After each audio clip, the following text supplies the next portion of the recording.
So now what do I do? Well, I guess there's only one thing. There's something I'd like to know. Are you real? Can you feel? Hi friends, I'm Prairie Vintage. My name's Linda. I'm an energy intuitive reader here on YouTube, and I use spirits and my intuition, the tarot, to communicate energies to you guys, fabulous viewers. If you guys are new to this channel, I'm so grateful that you found me. I hope you guys stay, and I hope that this reading resonates with you guys. For those of you guys who are returning, I am so blessed, and I can't wait to get into your reading today. And before I get into today's reading, I just wanted to make mention that the promotion for the month of February, which I'm calling the Valentine's Day sale, is on till the 26th of February. If you enter in code LOVE22222, you receive 22% off all private readings and all vintage jewelry off prairievintagejewelry.com. I'll put the information down below. And just so you guys are aware, I won't be doing any private readings for the month of March. So it's first come, first served. And if you do book it at the end of February, you might have to wait until I get back. All right. So beautiful people, these are the decks I'll be using for today's reading. I'll put a link right here to these decks for those of you guys interested in energetically charging these cards for future readings, or if you're just a collector of the tarot and wants to take a look. This will be a pick a card reading, and we'll have 3 options to choose from for today's reading, which is on my left-hand side here. Use your intuition. And what we'll be looking at is the truth about the person on your mind. Now, who is this person on your mind?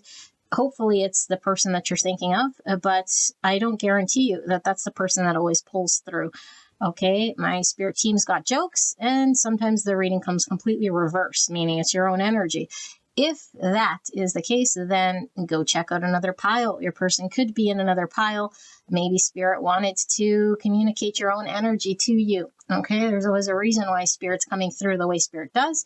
And sometimes other people are not wanting to hear from pull through.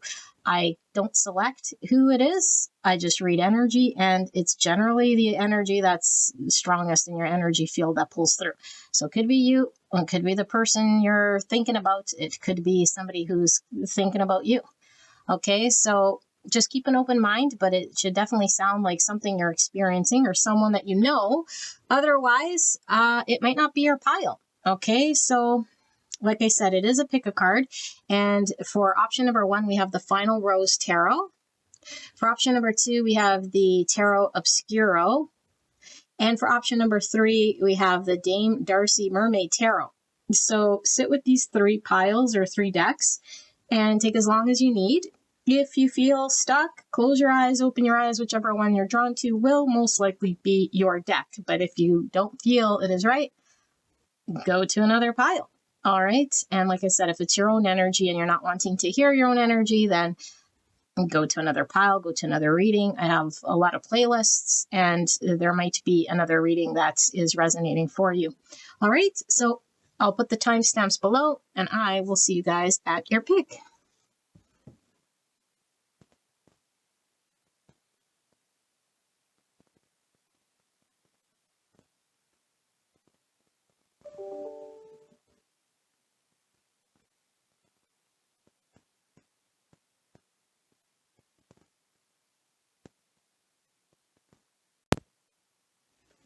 Pile number 1, you guys pick the Final Rose Tarot. Welcome to your pile, and thank you so much for being here. And if you skip the intro, there is a special going on my website at prairievintagejewelry.com. I'll put the information below. If you're looking for a private reading, save 22% off for the month of February up until February 26th if you enter in the code LOVE22222. That's 5 2s. LOVE 22222.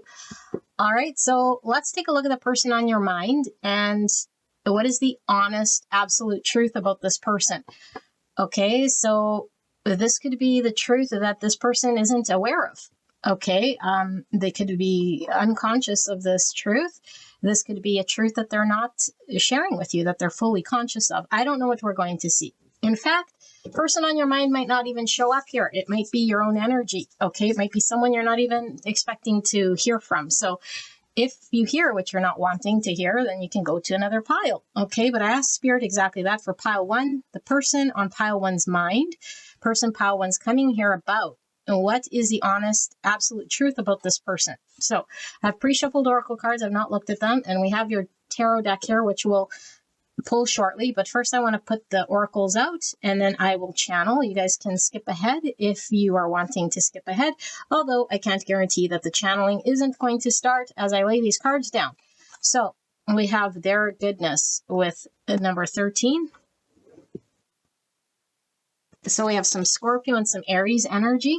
Doesn't have to be in your person's chart, okay? It could just be the energy that is pulling through in this reading. And it's important for me when I channel to pick up the zodiac signs here, okay? So we have 13, and that is all about transformation, okay? It's the death card in the tarot, which could be an ending of something as well. But we have the goodness, their goodness, sorry, for the blind oracle. And we have the deadbeat. 48, irresponsible and lazy, lack of accountability, shifts the blame, drains others' energy with unpaid. Okay, and like I said, 48. So that's 12. So now we have succession here, 12, 13. So we have some Taurus, Libra, Pisces energy here. Okay, and then we have 198, business as usual, returning to the status quo, carrying on like nothing happened. Autopilot living. We see a laptop here. All right. So that's 18. So we got some Cancer energy and some Virgo energy. And then we have the scribe. Light attributes, preserving knowledge and information. And then we have the shadow attribute, altering facts or plagiarizing others' work. I am getting for a lot of you guys, this person, I don't know if they are a writer or they are, and not just because I see this, but I'm really, really drawn to this laptop, or maybe they spend a lot of time in front of their computer, or I don't know, texting, writing. There's something about electronics, or putting together some, I don't know, lyrics, and maybe they write books. Maybe they, I don't know, do this for a living. Maybe they're putting together something for you, potentially in writing here. Okay, we'll come back to that. I don't know what that was about. And then we have Hangout. This person has a remote control in front of the TV. Again, something about being in front of, I don't know if it's electronics. Maybe they watch a lot of their stuff on their computer or their TV. Hangout. And then we have unplanned pregnancy. All right. Now, don't take words literal. We're going to, or literally, we're going to channel what this is about. But if you're not wanting a pregnancy, I might heed the warning. All right, self-listening. So number 20 and 2, it says avoidance, ego level. Self-promoting, self-focusing, loneliness, self-assertion, setting boundaries, recognizing your needs. Type 2, the helper emotional center between giving and receiving with the root chakra. And we see a lady in front of a mirror here. Okay, 2 is the number of balance, duality, choices. We have more Pisces and Libra energy pulling through. I don't know, I said more. Did we have Pisces here? Yeah, we did. Yeah, we did. Okay, so we have Sun and Mercury. Sun, Mercury, number 2.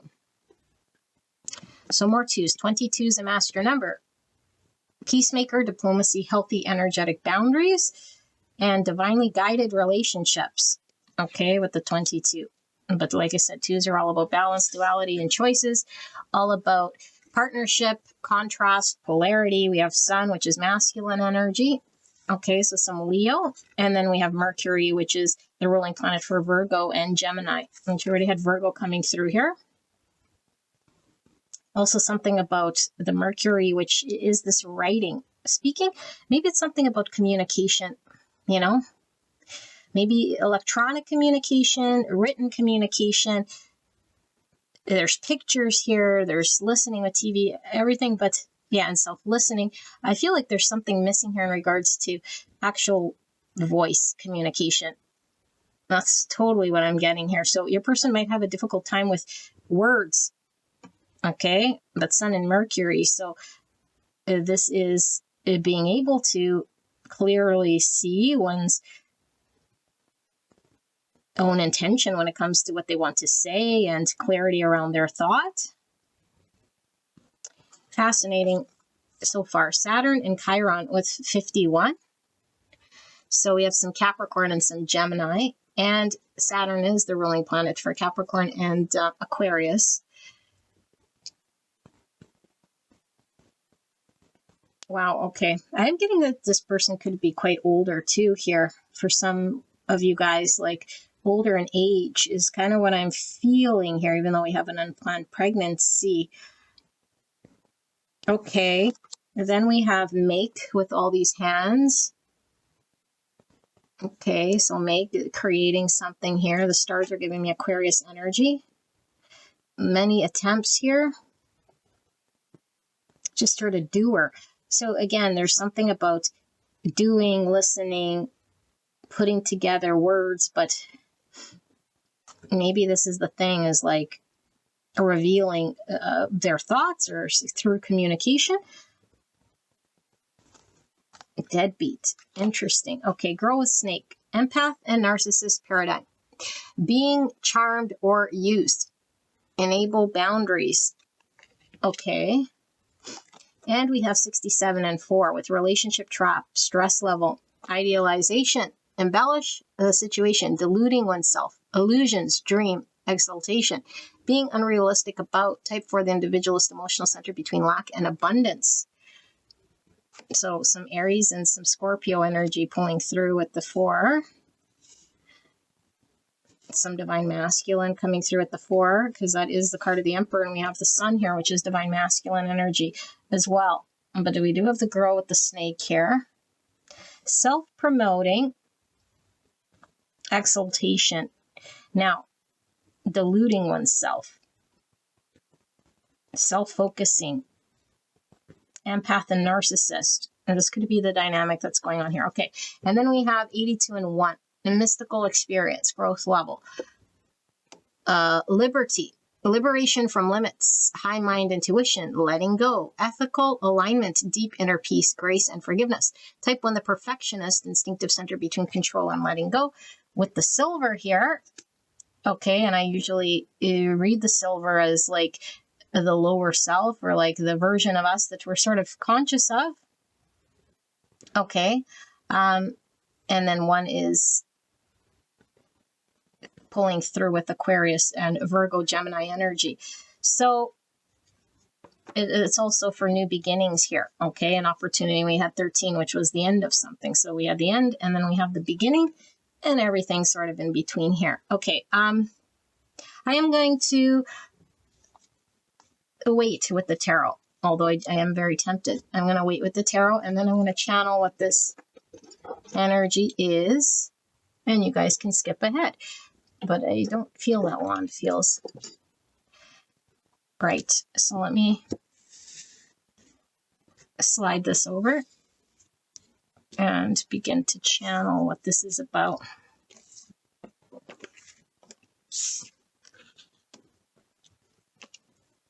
All right.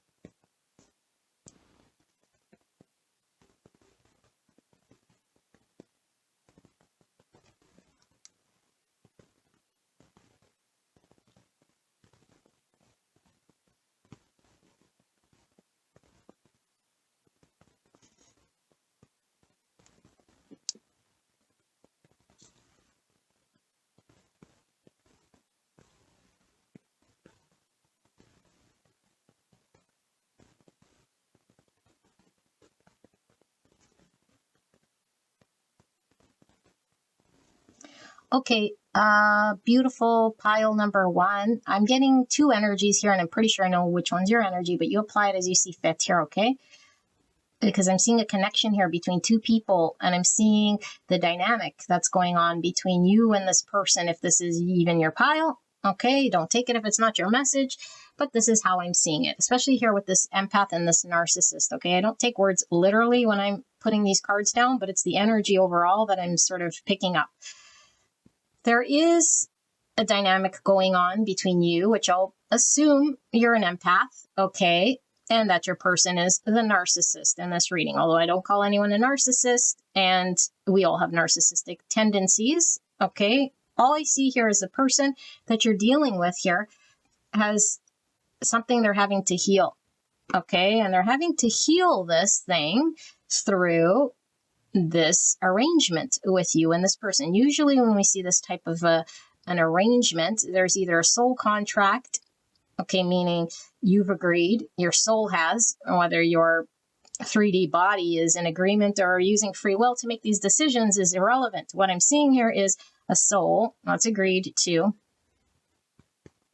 help another soul through a way of reflecting back to them what they're needing to heal on a deep level, okay, which is the Saturn Chiron. And so the Chiron is the wounded healer, meaning when there's healing that's done around a certain area, one can then use whatever experience they had in order to help others, and it transforms. This connection is very transformative here with this Death card.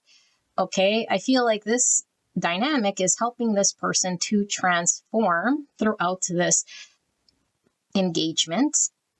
Okay, and I do feel like this person is disconnected from a greater truth of what they're capable, because I do feel like this person's big challenge is trusting in themselves to speak their truth and to confidently talk about what they want, what they need, and allow themselves to commit to whatever it is that they're wanting in their own world. Now, I don't see where the trauma happened, okay, or why this has happened, whether this is like many lifetimes of trauma or childhood trauma or whatever. We will pull tarot, so hopefully I see some more information, but what I am seeing is what's creating this conflict between you and this person. Okay, now, I'm not saying or supporting that if somebody isn't communicative and if somebody is acting in a certain way, that it is allowable and acceptable. But what I am saying is that people act in certain ways, and they act these ways regardless of who's around them or what other people want them to be, especially if it's deep-rooted traumas, pains, or habits or things that are built over time that are unhealed. And so I feel like there's a energy coming in of yours that's like, I don't want to be taken advantage of. I feel bad for this person. I am engaged with this person, and so I do feel like the mirroring is happening on both sides, because I do feel like this empath is learning about setting boundaries. Okay, now this doesn't mean setting a boundary and saying this person's acting in a certain way, therefore I must limit my experience with this person. In fact, a boundary can mean, how do we engage with someone who's challenged? How do we not freak out? How do we not build stories? How do we not get super triggered? How do we not let our own abandonment wounds or our own perception of what we think society or what we believe in our mind is acceptable and not acceptable? Now, does this mean that we put up with all sorts of shitty ass behaviors? No. This means that through this experience, we're relearning from ground zero, because this connection is very transformative. And so I feel like if you agree that you're this empath energy that's coming through here, is feeling like this person could certainly be anywhere in between a user, okay, a user of sorts here, or maybe somebody who is not taking accountability or responsibility for this connection and owes you in some way, some energetic investment, and that this person is sort of just coming around and taking your energy, and that this person is aware that you maybe idolize them, or that you have these feelings about them. And maybe it started as an idolization, or maybe putting this person somehow on a pedestal, or something of this nature. Or maybe it just karmically, contractually, there's this sympathy through this empath energy that you feel and towards this person. But either which way, there's this dynamic that's happening. And so the truth that Spirit is really pulling through here is that both people are being liberated from limitations that they've created previous to engaging. They've had understandings and they've had trauma. And this goes for both with the Saturn Chiron, I feel. Okay, that's deep rooted, that is taking some time in order to overcome. And I do believe a lot of it is stemmed in their root chakra, which could be abandonment wounds. Now, either this could create an avoidant or this could create an anxious attachment. Okay, and so I feel like that's this empath narcissist. Someone seems avoidant of communicating. Somebody feels like they're using another to hang out and to act as though there's nothing here. Okay, and they might be coming around through whatever minimal means, you know, and the empath might feel like they are being drained of their energy. And so Spirit is saying the honest truth here is that both are divine beings, okay? And both people have high potential, and whether they're acting out their high potential or not does not determine whether this person is worthy of value or not worthy of value. Okay, and so this person that you came here about, if you resonate with the narcissist, which I'll stop calling a narcissist in this reading because that's not the truth of this person. This person is very concerned about putting themselves in a position which triggers a traumatic response within this person. And they don't know how to overcome this thing, hence why they're engaged in this dynamic here. That this person is having to resolve through a process of experience. Now, you could say, well, am I the guinea pig, or why am I being used, or why me? And you could go, why, till the cows come home.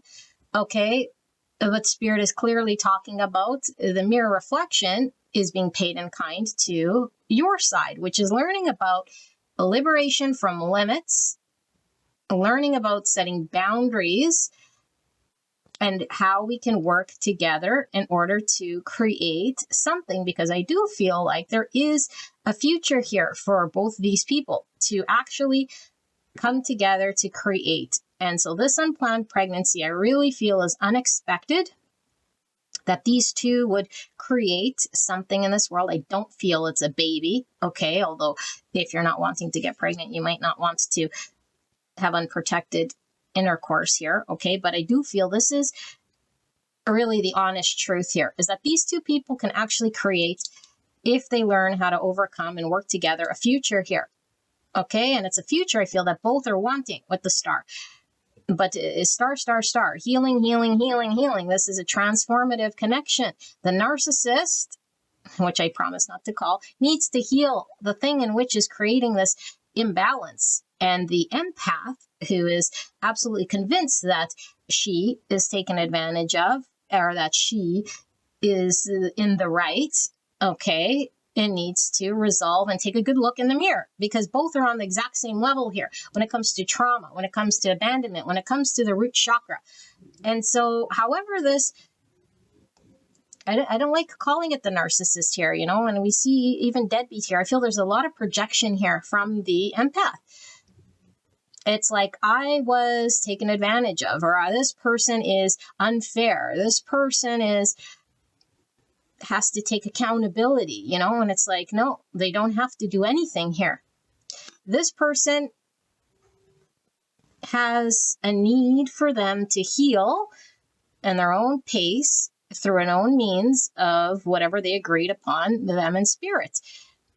And so I feel like this person his biggest challenge is communicating and expressing themselves and having confidence in their own self. So they obviously have thoughts, ideas, plans.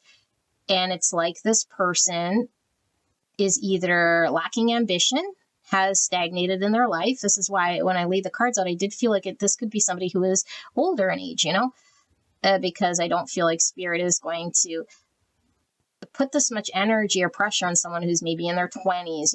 This seems to me like somebody who is just lacking confidence in themselves, and maybe they gave up on themselves. It's like, now for some of you guys, this person could have a child, with another. I don't feel this person has a child with you. This person could be somebody who just doesn't take accountability in their world, but it's not from a place of vindictive nature of trying to create harm. This is a belief that this person has in regards to what they're worthy of and not worthy of. And so I do feel like this person puts most people above them because they see themselves sort of as second class here. And specifically in this connection, I feel this person sees you as somebody who is above their league. Okay, so they might put you on a pedestal. They might put this type of a relationship as something that is out of their reach. There seems to be something that doesn't seem real to this person. It's like you're not real, or this connection isn't real, and so it's like, how much seriousness does this person invest in this connection? And so their trauma is to automatically kick it out to be something that is just, an experience. And so they water it down. We're hanging out. It's just business as usual. You're just someone that I know. Maybe they're calling you a friend. Maybe they're making it casual. Maybe they're just making you a part of their day, or maybe you feel like you're a part of their furniture, or just like their best friend kicking around here. And you're like trying to create something or understand this thing. And so you have every right to understand what you're involved with. And if you don't understand what you're involved with, then you have every right to act however you want to act. And that person has a right to engage whether they want to engage or not. But what Spirit is talking about is when we're projecting and when we are seeing from the veil of our own understanding without going to the baseline and washing away all projections, all beliefs, all understandings, and coming as neutral parties. Okay, and then looking from that perspective, because then I feel we'll have a different understanding. If we were coming through as someone who sees this person as a challenged person, because again, I don't see where the trauma was created, but somebody who definitely has a deep rooted wound in regards to communicating and expressing themselves, their desires, their confidence, and they've given up on themselves.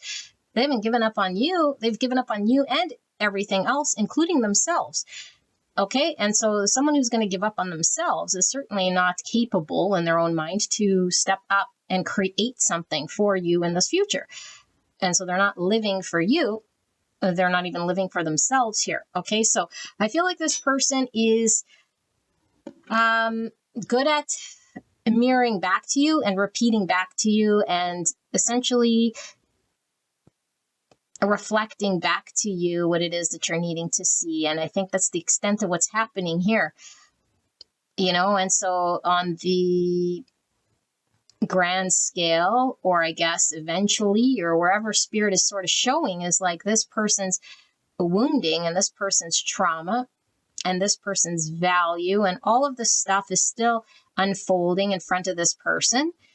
But in this snapshot of energy that I'm seeing, it's like this person hasn't healed this thing, and this person is still amidst this transformation. This person still doesn't see their value. This person still thinks that they're unworthy of you. This person still thinks they're unworthy of relationship or building a family or a commitment or whatever it is that you're wanting from this person. I feel like this person might also appear, because this is what you're seeing, okay, as though they're very self-focused and almost selfish, and maybe even whatever coat that they wear. So it could be coming through as arrogance. It could be coming through as nonchalant. It could be coming through as I don't care. It could be coming through as avoidant. It could be coming through as very minimal. And all of this stuff seems to you to be like, it's they're not understanding what I need. They're not valuing me. They're not doing all of these things. They're not, and you would be right that they're not invested, but it has absolutely zero to do with their choosing. Okay, so this isn't choosing. This is, and we could say, well, they could choose to heal, and they could choose, and so healing is the process. And so this is how one would heal, is when they're being mirrored back to them a truth that they couldn't see, okay, a part of themselves, or give them reason to, wants to invest, to give them reason to get up, to do healing, to give them reason to transform, to give them reason to see truths. Because up until now, this person, it's easier to just not have to do it. Because if we have no reason to heal, and if we're walking around unconscious and we don't know that our own truth, then we don't just go healing just because. It's not a fun journey that someone would just do for fun. So this person has been sort of stuck in a I do feel like either an liminal space of non-growth in their personal life. Okay, so they're either at a job that they've had since they were like 16 years old, or just like, whatever, like doesn't have to be that case, but the same energy of that, or living in their grandma's basement, or they have, no two pennies to rub together. And not that we need any material possession, but it is the energy of, I am not, it's not, I don't see material things as worthy, and therefore, I'm this non-materialistic spiritual person that doesn't care about material gain, and I'm just sort of healed and healing the collective. No, this is, I don't feel I am worthy underneath it all, because again, we have root chakra trauma here. Okay, so instability that's created this dynamic within this belief of this person, and then they might just put on the coat because it's easier to say, I don't want to work, or I don't want to have a future, I don't want a family, I don't want commitment, I don't want. Okay, so it's easier to not want and convince ourselves that we don't want, rather than saying, I want it, but I can't have it because I don't feel that I'm deserving of it, or how I would get there, or what it would take for me to get there, because they believe they have to be something that they're not. So this person has a belief in an identity of some version of them that they think that they are, that they're not, because of what was reflected back to them at one point in time, that they were less than second-class citizen, or that they were unworthy of being loved or being cared for, or they saw other commitments in their world, or other relationships where commitment failed. And so this person is adapting and coping with what they have been running with. And so what they've been running with up until now has been working, up until they meet the empath. And now the empath is mirroring back to this person that they are worthy, that there's a transformation that needs to happen, that their goodness and their value is sitting there as potential.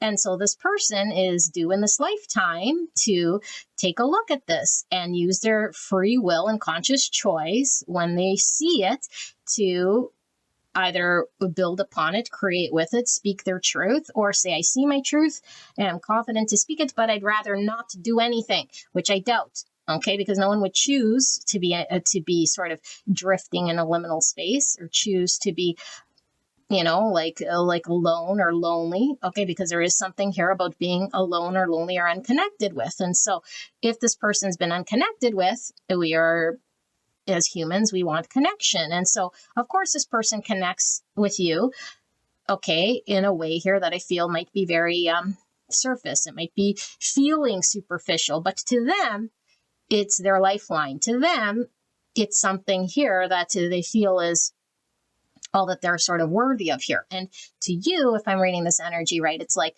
well, this is draining, because this is something that's either not going to go anywhere, or I don't know how to impact this person, or work with this person, or understand this person, what this person wants, what they're thinking, what they have to offer, where their goals are, what's their intention. And you have all sorts of questions around this person, which of course you will. And so this is what's mirrored, is like, how do we take this energy Okay, because one, what do we learn from all of this stuff? Okay, if we're truly an empath here, we're not thinking about what is in it for me.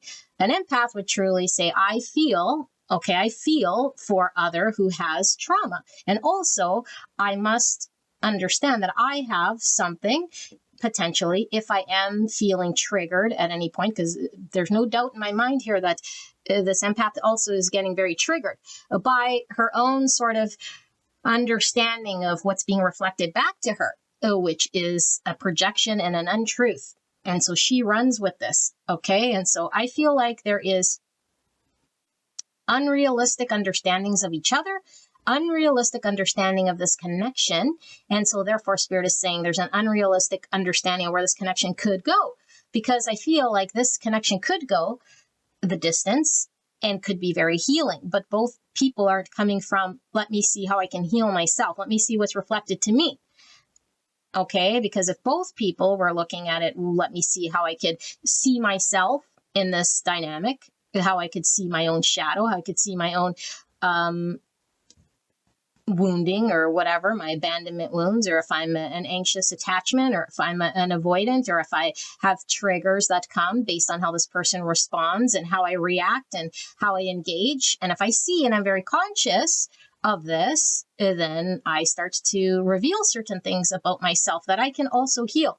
And so I feel like this is a long-standing experience here, because it'd be easier for us just to close the door and move on. Why would anyone want to deal with something like this? Nobody would want to, because healing is painful, of course. But this is contractual. And like I said, this is Saturn is the reward at the end of the tunnel, if you want to call it, is a beautiful connection here that can happen, because I feel both people actually wished upon a star for this. So there was a wish, a manifestation of a deep soulful connection here. So there's no doubt that this is soulful. There's no doubt that this is healing. There's no doubt that there's a future here, that each other's wish here. And what do we learn in the process? Obviously, is how to unconditionally love other, because we're no longer asking questions about what's in it for me. And so there might be a lesson here at one point in time about letting go. So the empath would have to learn to let go of where the empath is unhappy. Once she reflects openly, honestly, without projection, and sees that she is worthy of more, and she's not anxious attachment. She's worthy of more. And so she doesn't have to leave in anger. She doesn't have to leave to create boundaries, because this narcissist is just draining her energy. He's not communicating. He's not committing to her.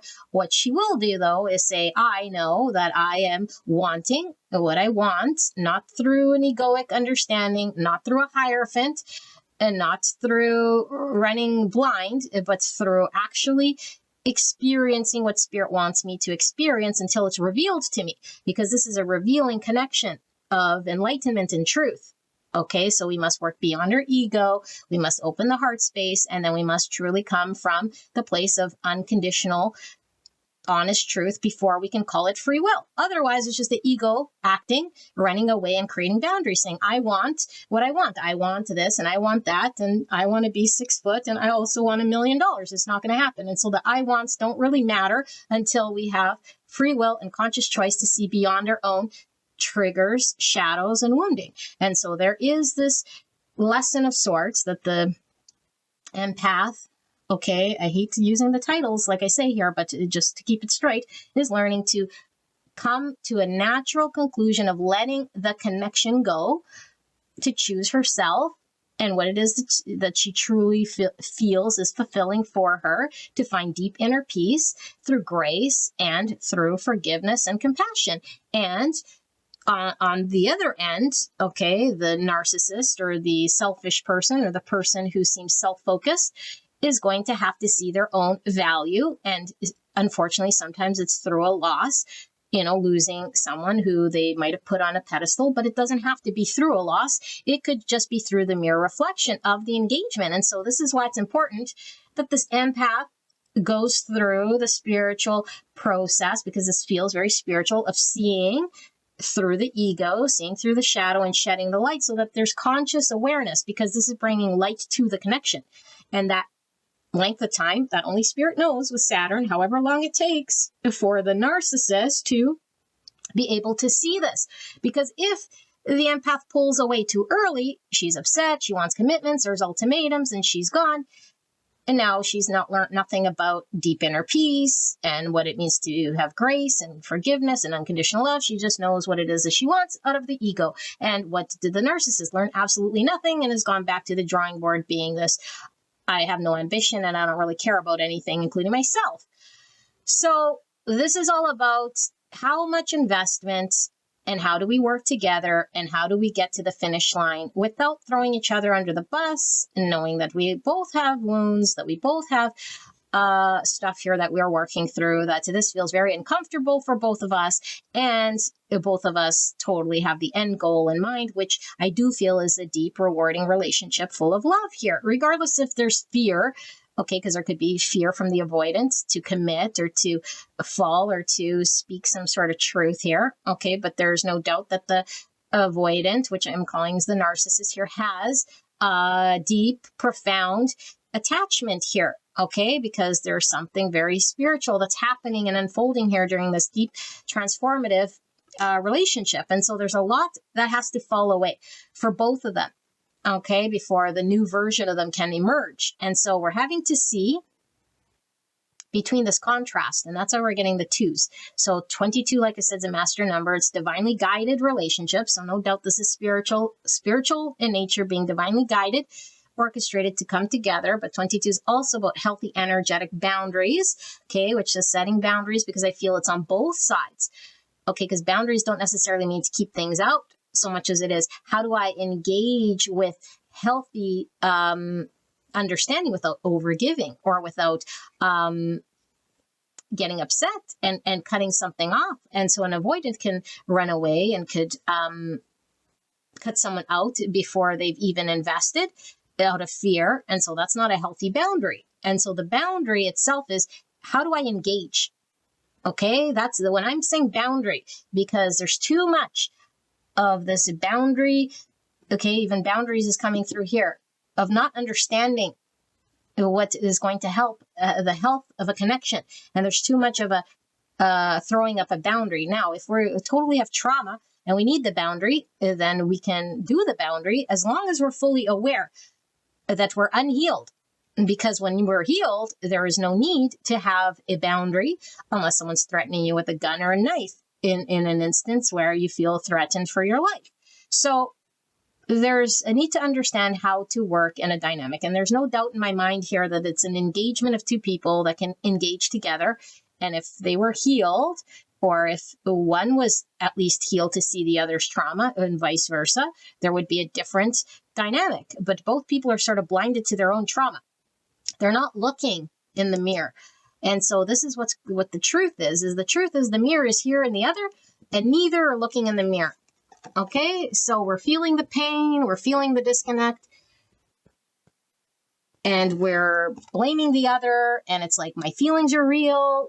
They're making me feel unvalued. They're making me feel discounted. They're making me feel all sorts of ways. They're draining me. And it's like, yeah, but we're not seeing the actual mirror, because the mirror is actually reflecting something back to me that I don't want to see, or that I don't realize I need to see, or that I'm just in automatic energy where I'm not stopping to be conscious to actually see what's being reflected to me. Because what's reflected to us is always a version of us.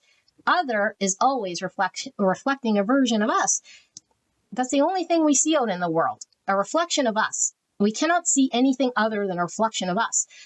Okay, that is exactly how it works in the universe. We look out there through our perception and our veil, and what we see is a reflection of our inner world. And so when we don't want to acknowledge this, we start to make all sorts of stories. They're a narcissist. They're to blame. They're not doing this, and it's lopsided, and they're taker, and they're not giving, and they're not communicating, and they're not doing this, and they're not. Meanwhile, the mirror is just saying, hey, take a look at what it's showing you about self. So if we see narcissists, that means we're not acknowledging a narcissistic trait within us that we're suppressing. Okay, and so we have energy within us that we suppress, that could go into the darkness or the shadow or the cellar or fragmented off.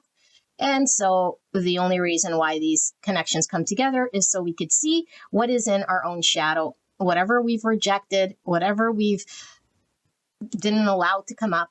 And so this is being shown in this connection. And so the narcissist person does not see their own value. And I do feel like the empath could certainly not see one's own value either if the the empath is really acting out of an anxious attachment or a need to have some sort of external validation that isn't happening in order to bring happiness. Then that means I don't see my own goodness. I don't see my own value. And my own value rides on me, solely on me, and not from a transactional relationship.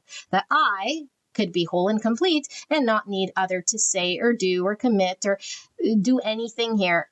Or I wouldn't shift the blame and see anything like this because that is all a figment of my own projection. Okay, so let's take a look at the tarot and see what we see. So Spirit, clear and concise message for the greatest and highest good of pile number 1. We have the 9 of Cups in reverse, and it says fantasy suites. Okay, so fantasy right away is kicking me back to this idolization. Embellish the situation, deluding oneself, illusions, dream, exaltation, being unrealistic about. Okay, so 9 of Cups in the reverse could be the selfish card. Okay, so somebody here who's acting maybe a little irresponsible or too self-focused or self-promoting in some way with the 9 of Cups, and someone being emotionally dissatisfied. It's like their behavior is emotionally dissatisfying me, and they're very self-focused, and they're very selfish, and they're very much not caring about me in some way here. Okay, so again, how much of this is projection? But either which way, there's an emotional unsatisfaction here, okay? So, let me see a key here. And keys generally talk about the knowledge and the information that's needed in order to open up a door that would be to a new beginning. Okay, when we open a door, it's a whole new world inside that room. It's like the unexplored, but we need the key. If we don't have the knowledge, the information, or the key, we can't go into that room, and we could have a whole bunch of things hidden from us. So I feel like there's still a lot hidden. And I don't feel like the narcissist is lying, saying, I hope that it stays hidden, so much as it is hidden in the cellar, hidden in the shadow. It's trauma, okay? And through maybe an automatic sort of engagement here, these two aren't touching the actual knowledge that they're needing in order to turn the page to a new beginning. Although, like I said, with the death card here, or the 13, and the number 1, there's a new beginning once this information is actually understood. Okay, and I think the information is here. We're just not seeing it. We're not utilizing it. It's like under our nose, but it's like, no, I'd rather be unhappy. I'd rather pass the blame. I'd rather, but we wouldn't rather, because sitting here unhappy, who would want to sit unhappy? Nobody. But this is what's happening. It's like, I'll sit here unhappy, pointing out the flaws and the blame, seeing that it's imbalanced and all of this stuff, rather than doing the work. Because doing the work is the part that's nobody wants to sit and do, because that's the more challenging, which is looking in the mirror. All about self. So Spirit, clear and concise message for the greatest and highest good of pile number 1. Please protect me and the viewer as I channel this message for the greatest and highest good of pile 1. And thank you so much, pile 1, for being here and allowing me to tap into your energy. And I'd like to thank Spirit and your Spirit team and your guides for this act of divination today. And Spirit, please protect this connection as I channel this message for the greatest and highest good of pile number 1 and this person on their minds that they came here about. Now, I feel like you feel like you're done dirty, or that this person is, you're seeing them in a certain way, okay, and you're entitled to your own opinions, but know that this is a projection, and know that there is a healing. Especially I'm seeing girl with snake. I see the snake is all about healing through wisdom. Wisdom comes through what? Through knowledge. And what do we do with knowledge? It's the wisdom to know what to do with that information. And so I feel like there's information under your nose, and it's like, are we wise enough to know what to do with this information? Okay, this is really what I'm getting, because this is a very healing connection, and snakes shed their skin, meaning the version of me that I used to be, or that I've known to be, is needing to shed in order for there to be a new beginning. Okay, so 7 of Cups. So there we have again that fantasy. Okay, it says the edit, and here we see scissors cutting, so boundaries. Okay, so do we cut someone out of our life, knowing when to cut someone out, how we cut them out? Are we just cutting them out arbitrarily? Okay, now the edit. And remember when I laid the cards out, I don't know if somebody works on computers, works on like music software or writing software or lyrics or program or something like this. I'm seeing again, but anyway, so yeah, there's like cutting something out here, but 7 cups, okay, could be again this need to commit, and there could be this head in the clouds, this confusion, and keeping this connection maybe in fantasy, not making it a reality. Okay, so 10 of roses, that's the 10 of wands, shoulder to cry on. 10 of wands is the card of burden. Okay, and then we have the hot seat with number 11. And so this is the judgment.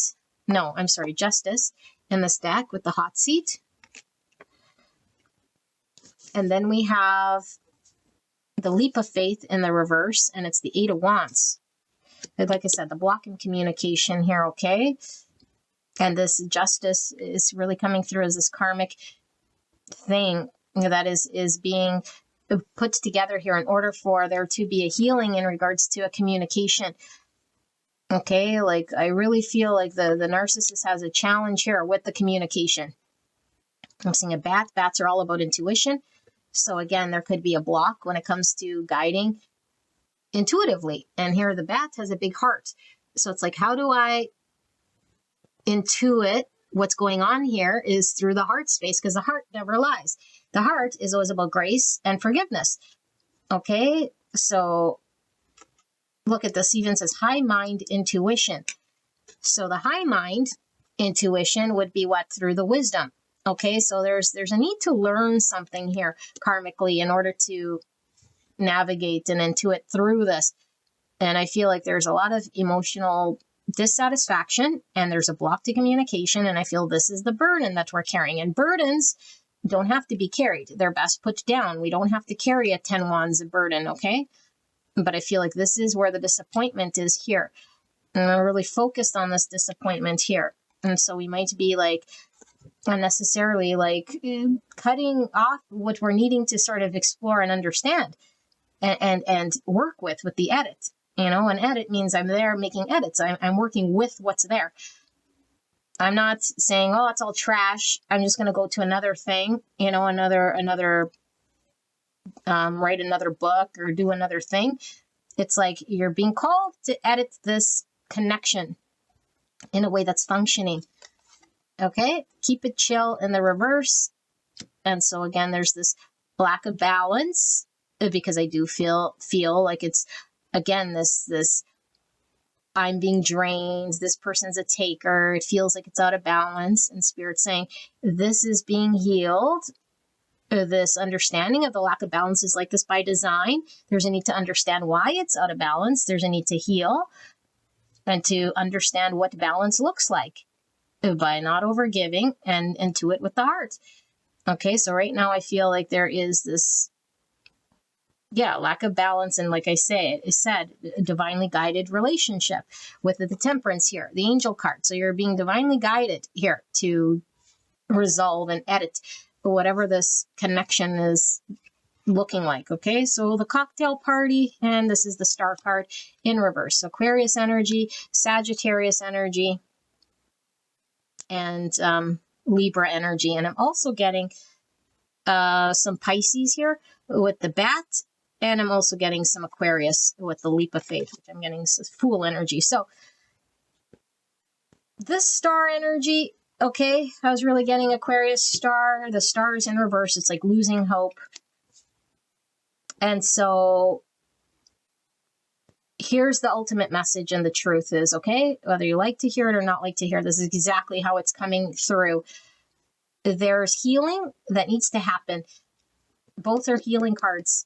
And it's around, what does balance look like? Not what I think it is or what it needs to be in my mind right now. The only way I can know what balanced relationship looks like is by editing and partaking karmically and going through a process. And I might not like it, and I might want to cut this person out, or I want to create boundaries, or I don't know what boundaries are. Or maybe I'm overgiving, but I still haven't learned the thing I was being called to see. And this is where I'm carrying this burden, this heaviness. I feel like I'm being drained. I feel like I'm carrying the whole relationship emotionally. I feel like I give. I feel like this person is blocked. I feel like this person is not communicating. I feel like this person is not moving forward or taking it to the next level or doing all of these things. Okay. And so we might be losing a lot of hope and is saying, well, this connection is not going anywhere. There's like this understanding that it's not going to happen, or this vision that I have is just not going to unfold. And so therefore I want to remove myself from this. And it's like, okay, so we're based on a transaction rather than editing in the current moment about what we're needing to see and experience. And so we're not really in it for love. We're not really in it for what? The grace and forgiveness and compassion and deep inner peace and learning the healing. We're in it for other things. My eye on the prize, my vision of what I thought I needed and wanted for myself. And so we don't need to be a martyr. However, what we do need to do is see our own mirror, because I do feel like there is something really deep in the shadow here that's being healed with the Saturn Chiron about how we engage in relationship that is not healed yet. And so unless it's healed, the spirit is going to keep us sort of in this uncomfortable dance. Okay. And so the power is to say, I want to see the mirror, spirit, and I want to be able to create healthy energetic boundaries. And I want to see what you're showing me to see about myself. And so I can make the appropriate adjustments, edits, whatever I need to do before I go and cut someone out or conclude that it's not this and it's not that and all of this stuff. Because at the end of the day, Spirit wants you to be free, but not just free of this connection, free of all ailments that have sat in your shadow, okay, with this Saturn Chiron.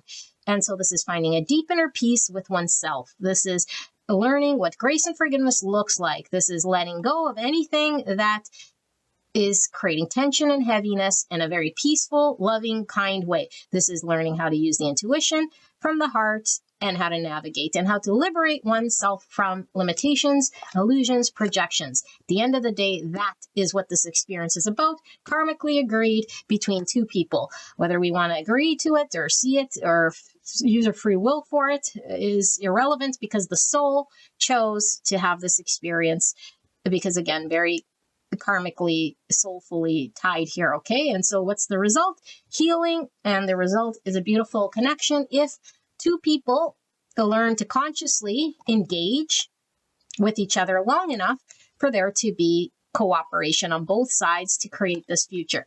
And we can say, well, I'm cooperating and they're not. Now, again, we're not looking at the mirror. We're still projecting and we're still pointing. Okay, so Spirit assures you when you look in the mirror, things are going to shift, things are going to turn, things are stuck here. Have a leap of faith, trust with the heart and the intuition. That's what this connection is about. I wouldn't read this for any other connection. This specific connection I'm reading is all about heart intuition and trusting what Spirit is delivering here karmically. Okay, I'm not saying that every narcissist empath connection needs to be treated this way. I'm saying this connection specifically that I'm reading in this pile is exactly this message from Spirit. And you'll know you're here because you'll know that you're in a karmic contract. Otherwise, this isn't your reading and I could not be your reader and I don't care. Okay, so either it resonates or it doesn't resonate. If it doesn't resonate, go check on another pile. This is how the reading came out, and I will see you guys at the next one. Bye-bye. Beautiful pile number 2. You guys picked the Tarot Obscuro, and I can't wait to get into your reading. Now, if you skip the intro, I just want to make mention quickly that there is a 22% off everything off my website, including private readings. If you enter in the code LOVE22222 in the checkout, you will save 22%. That's LOVE 22222, 5 2s. And I'll put the information below. Now, we're looking at the person on your mind. And what is the absolute honest truth about this person? This could be a truth that they're withholding from you. This could be a truth that they unconsciously don't even know about, that you're not privy to or aware of. Okay, but we don't know what we're going to see until, of course, I do the channeling. So if this energy is reversed, this is going to sound a lot like your own energy. If that's the case, you can go check out another pile. If someone else pulls through here, then it could be someone who is in your energy field that's thinking of you and that's pulling through here. I don't control that. You can go to another pile. Okay, but I did ask spirits specifically pile number 2, person on pile 2's mind, person that you came here about.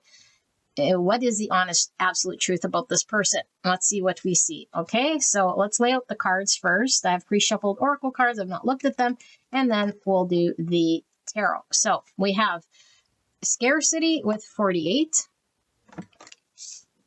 That's number 12. So we have some Pisces and some Libra energy pulling through.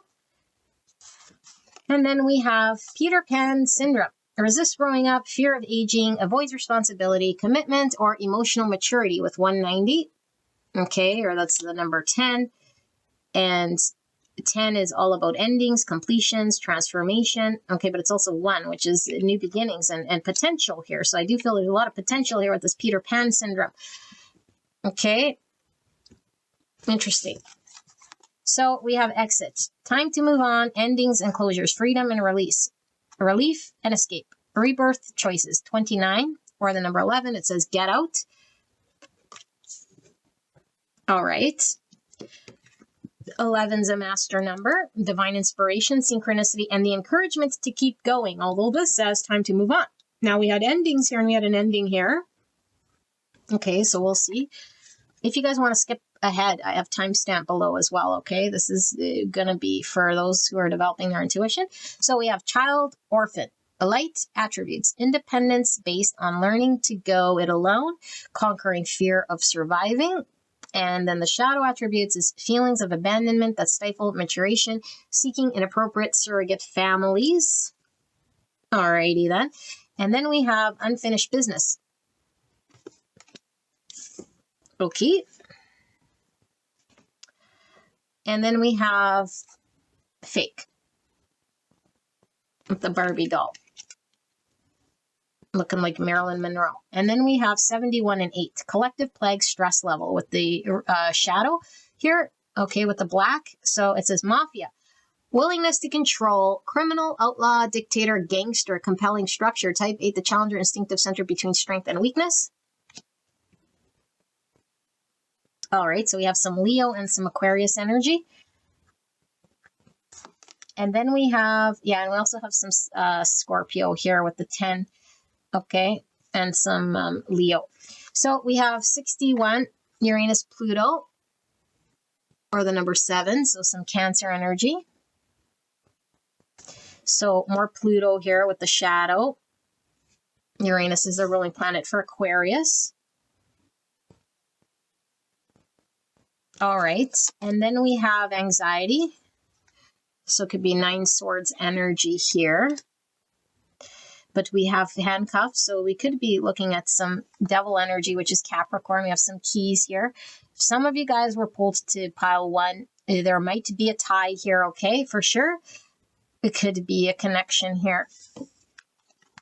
Interesting. Alrighty, and then we have self-indulgence. Focus on self, self-worth, time to heal, shadow work, and self-appreciation. Alrighty. And then we have 11, another 11. So we have 1111. Okay, so 1111 is my twin flame number. Some of you guys might be looking at a twin flame connection. Temporality, ego level, in the now. At this moment, right now, currently, today, right away, immediately. Type 2, the helper emotional center between giving and receiving. The number 2, we've got some Pisces and some Libra energy.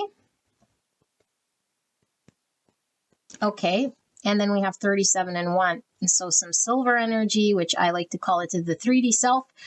Okay, it's like the self that engages in the world, the conscious self, as opposed to the higher potential gold self. So spiritual practice, ego level, confession, alignment, practice, ethical leadership, repentance, ecological action, purification ritual, philosophical circle. Type 1, the perfectionist, instinctive center between control and letting go. With the 1 is a Virgo, Gemini energy, and some Aquarius. So I'm going to slide this over.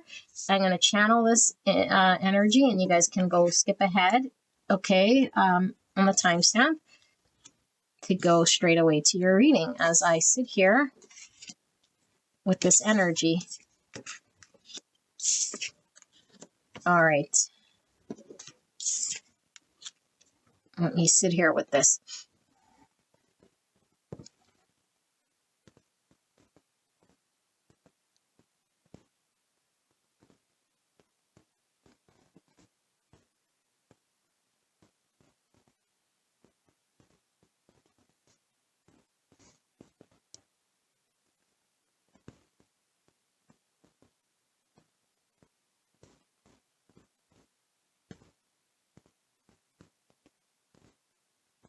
Okay, pile number 2, I think a lot of you guys might have been drawn to pile, excuse me, pile 1. It's a very similar energy, but there is a difference with this pile, okay? And so you might be pile 1. If this other part doesn't resonate, then definitely pile 1 is your pile. And this is for those of you guys who have a different sort of messaging here that are needing to know something different. Now, it could be that both piles are yours. For sure, use your own intuition, okay? And like I say, it could be your own energy. Just apply it as you see fit. Although I don't feel this is your energy, I feel you're dealing with someone here who you would say is a narcissist, okay? Now, you might not use those words. In fact, like I always say, there are no narcissists so much as it is everyone with narcissistic type tendencies, and some lean more towards having more of those tendencies than others. Okay, but there's nothing here other than somebody who obviously has a lot of trauma. Okay, a lot of trauma here. Okay, and I feel if we are comparing 1 to 2, and I don't want to give away too much of 1, that this person is more unconscious of their trauma. Okay, why is this person so unconscious? I feel like whatever they've experienced here, I do feel has been in childhood. Okay, and it's an experience that they've had. It's either it could be coming from an abusive family. Now, this doesn't have to be physical. It could be emotional neglect. It could be physical. It could be however this child could have been neglected, whatever's created this wounding within this person. Okay, so the inner child gets stunted, and this is really what I'm seeing here is there's a stunting of this person's inner world. And if this event happened when this person was 9, then their growth level in a certain capacity is only matured to a 9-year-old. Okay, and so wherever it was that they got stunted, that's where they sort of fell short, and that's where they have a difficult time growing past and beyond. So what you're seeing is somebody who isn't committing, might be acting very, very, very immature, is not wanting to take accountability and responsibility. Somebody who is just really not concerned with anybody else but themselves. And I do feel for this pile, there is either you've left already, okay, or you ended it with this person, or this person is no longer in your world. And that's a big difference from 1, because I didn't really feel that in 1. Okay, I feel like for this pile, there seems to be, with this unfinished business, it's like there's a separation here. There was already an acceptance that this person was unhealed, and that this person was choosing, although again, the wound is choosing. And when the wound chooses, we're not really conscious. Okay, the subconscious is choosing, but it's like a blatant understanding consciously that they could choose this connection, or this person could remain in their world, and their world was threatening this connection because it wasn't healthy for this connection. And so I feel like there is, this is also a mirrored connection where we're really seeing certain parts of ourself. But I feel like what Spirit's saying, the difference in this dynamic is that there's independent learnings of self that needs to happen. Okay, whereas the other one, it was like, and sorry, I got to channel it this way just so we know what the difference is like one was a dynamic where 2 people had to sort of do the dance in order to see the mirror. This connection is, we sort of had to go through whatever we went through, okay, to a point where independently now, there's your world and then there's my world, and we're having to do whatever it is spiritually, okay, the work that we need to do in order for us to move on to whatever the next phase is in our world, whether it be together or apart is yet to be seen here. But I do feel like you're wanting this person to see something, the truth, okay? And you're wanting this person to wake up, and you're wanting this person to finally like admit something here. And also you do feel like this person owes you an apology, which I would say you're probably absolutely correct. Okay. Because I do feel like this person is needing to turn their hearts to something greater than themselves.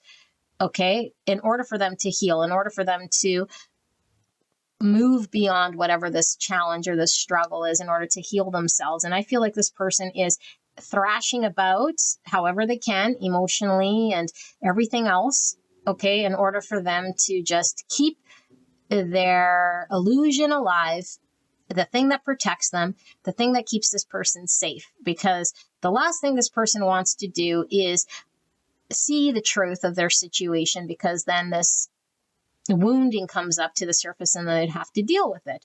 So this person keeps things very immature. And I do feel like this person is acting in a way here, or has the last time you interacted with this person, in a way here that was very undeserving of your presence. And you want to know, like, where are they at and what's going to happen here? And will this person ever see the truth?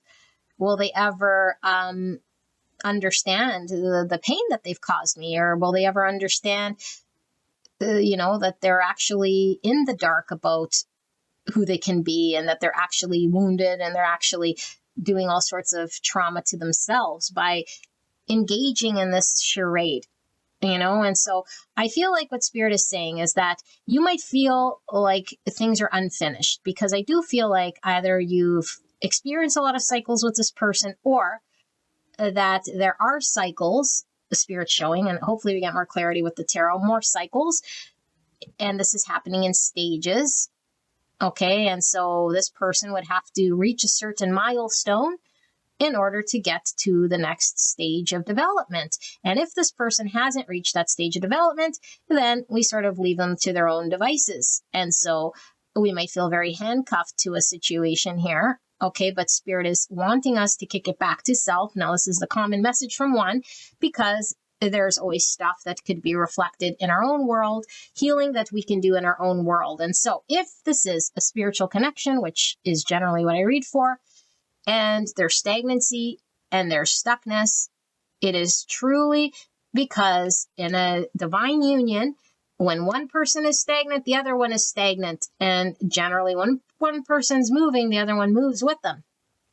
That's why they're interlinked spiritually.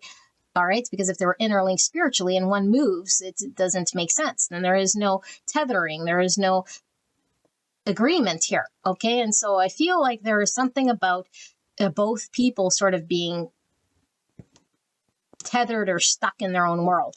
And so you might want to know, well, what's the truth of this person? Have they seen the truth? And they're still bound by their trauma. They're still in a lack mindset. They're still using their wounding as sort of a coping mechanism, or a defense mechanism is in place because of their wounding, I should say. And so they are rebelling against this, okay? And they're still in this sort of energy, and it's difficult to get close to somebody like this because my cat is scratching, because they'll push away anything good, okay? And so they push away anything good here. And so I do feel your energy coming through, okay, with this handcuff and this Barbie doll. I do feel like there is something of self that is needing to be seen in order for one to liberate oneself. And until we see that independent thing that's independent of this connection and free ourselves, it will forever be sort of floating around here, still projecting and looking at other. When will other free themselves? And when will other heal themselves? And when will other come with the truth and come correctly and heal and not be immature, or not be so totally focused on their own sort of world where they're inconsiderate of other? And Spirit is saying, focus on self. There's a need for you to focus on your own energy and free yourself from something going on in your world. And you could say, well, it's this connection, or you could just, I don't know, have something going on in your world that you're needing to resolve or be truthful about or see through. And I feel like you haven't done that. Okay, because I truly feel if you're here, most likely you're the spiritual leader, or you're more spiritually aware of this connection. Okay, more conscious of what's going on. And so the conscious lover, or the more enlightened being that can see through certain things, is being called to make a conscious choice of wisdom with the knowledge one has to free oneself from some sort of egoic understanding, some sort of belief, some sort of way of being here. It could be something in your world. Okay, if you resonate with this pile, that we're still pretending or making it fit in some way. I don't know if it's an unhappy job, an unhappy marriage, a place where we're trying to commit to or live to, or some situation we still feel bound by. Maybe we're still tied to this connection in some way where it's holding us back, or maybe we're making reasons or excuses why we can't progress or move forward. But there seems to be a need for shadow work and self-appreciation and time to heal. So it's like, I must sit with myself. I must take this key, which is knowledge, understanding, through the shadow work, through truth, through reflection, to free myself of anything that's creating this misbelief about who I am or what I'm about. Okay, so that I can really connect to the authentic self, which is this beautiful white energy, which is the pure self, the truthful self, and the self that radiates underneath ego and underneath masks and underneath wounding. Because I do feel like for this energy, it's like, I've been done dirty, or this person owes me an apology. And so we're either carrying, we haven't forgiven, okay, or forgave this person. And so you can do whatever you want. And I never say you have to forgive someone. Okay, but the energy of forgiveness would be to free and liberate ourselves from carrying any sort of projection about another person that keeps us handcuffed to a situation and keeps us tethered. We're still upset. We still want this person to owe me an apology and do this and do that. And it doesn't mean that they don't. It just means nobody owes you or has to come out and do whatever it is that would be morally or ethically right. They are entitled to do whatever they feel they need to do, and they will deal with the spiritual consequences of this whole thing. But I feel like there is, you may be working through an understanding of the truth, and I feel like you might have a good understanding of the truth, if I have to be honest. There's a clear understanding of this, but what Spirit's saying, the truth, though, isn't about the situation and this connection. There, you've already figured out the truth per se. The truth now is about self, and that's what Spirit is really highlighting here. And we probably don't like to hear it because we come here about the other person, and then what do you know? Prairie Vintage goes and kicks it back to us, because really this is about the truth about ourselves. There's something about yourself here that Spirit is saying that's the truth. Everything you need to know about this situation and this person was most likely accurate. This person could grow up. This person was having trouble being committed and emotionally mature. And this person does owe you an apology or does need to grow up. And maybe the best thing you could have done was leave this person in a situation here to sort themselves out, And maybe you've had a very difficult time sort of moving on from this person, or you might have a hard time, or it's like, I don't want to get stuck in cycles with this person. Should I move on from this person permanently? How do I find closure? And Spirit is saying closure is what you need to work through and work on. Okay, now this isn't tell yourself that you're over them. This isn't pretend that we've healed and forgave and done those things and tell ourselves over and over and over until we believe it. We have to actually undo, because we might really want to be free. And I feel like nobody wants to be handcuffed. Nobody wants to be in suffering. And I feel like you're in suffering if you relate with this story being your story. And it's like, how do I free myself then? How do I get closure? How do I move forward from this thing? And so the desire for freedom has to be greater than the energy of me wanting this person to apologize, or me wanting this person to see the truth or heal. Because as long as that has heavier weight, we'll forever be bound, waiting for closure. And as long as you're there, then you're in a pause period.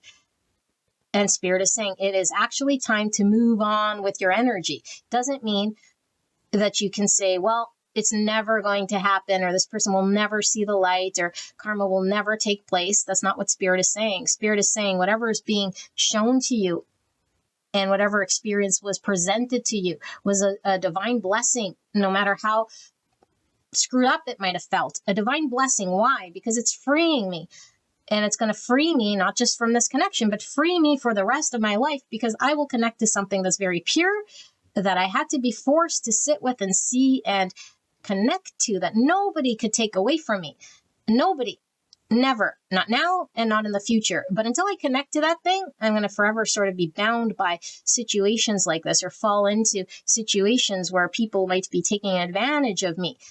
Okay, and so there's this lack mindset that's happening here. And the lack really is about what I don't have, what this person coulda, shoulda, woulda done, what I'm still maybe wanting them to do, or something in my world that I'm still dealing with and I'm not being honest about, that I need to face. And so this could have been a connection that distracted me. This could have been a connection that I thought would rescue me. This could have been someone that I'm using as a crutch in some way, rather than stepping into my full power of making certain decisions and free myself.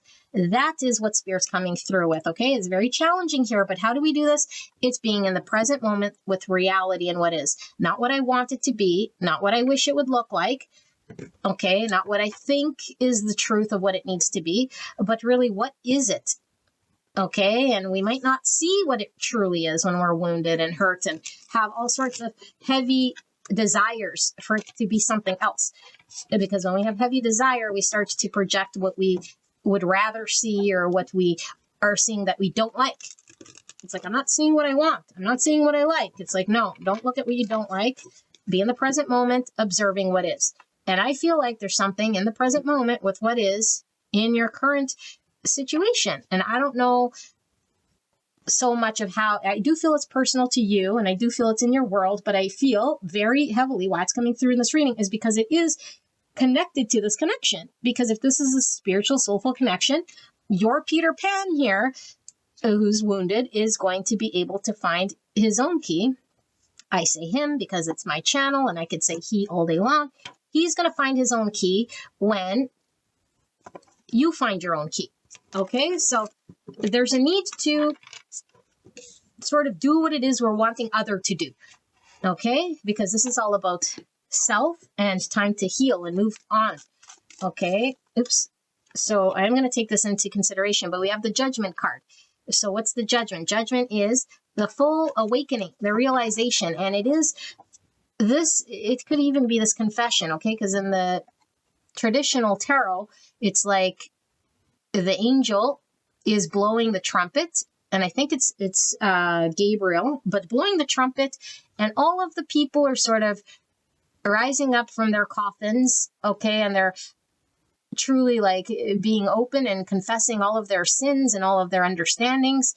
It's like their final, place of review here. They're having their death review or their life review. Okay. And so they got to be honest, and they got to forgive, and they got to move beyond in order for them to have a new beginning. And so the only freedom is in seeing great truth. Okay. So let's ask Spirit for a clear and concise message regarding pile number 2, the connection they came here about. These cards are coming out very wonky. So we have 2 cups, and then we have these 2 cards, which I'll flip over shortly. So look at these, the saddest 2 cups I've ever seen. So 2 cups is about balance, giving and receiving, reciprocity.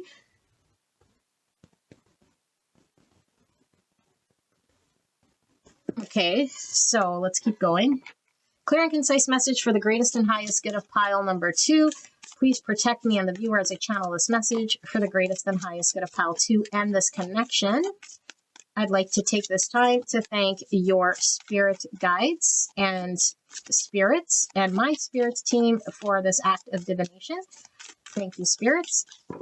Please protect me and this connection and pile 2 as I channel this reading for the greatest and highest good of this connection. Thank you so much, spirits. I am so blessed to be here doing this reading today.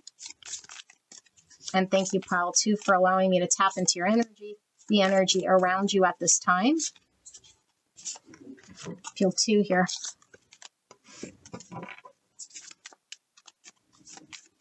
Interesting. We have a 2. We have 2, 2. Okay, 2s are all about balance, duality, and choices. It's also High Priestess energy, okay, which is the card of intuition. All right, so we have the Knight of Wands. I don't read bottom of the deck reversed. And the Two of Cups clarified by the Six of Wands, and it is in reverse. And we have the Hermit in reverse, a Virgo energy. And we have the Empress in reverse, Taurus, a Libra energy. And we have the King of Pentacles in reverse. There's a lack of commitment here. Okay, King of Pentacles in reverse. This is Peter Pan. As Peter Pan as we get. And we have the Emperor in reverse. And then we have divine counterparts here, both in the reverse. And what did I say about mirrored and handcuffed? Independently, okay, both in shadow here. Divine masculine, okay, the Nine of Wands in reverse. I need to surrender and not to be defensive. Ace of Wands in reverse. And we have the Two of Pentacles. That's the twos again that I was talking about, okay? So twos, again, balance, polarity, contrast. So let me sit with this energy before I blab away. And under that, we have the Queen of Cups, and she's in reverse. Cancer, Scorpio, Pisces energy. Okay, let me sit here with this.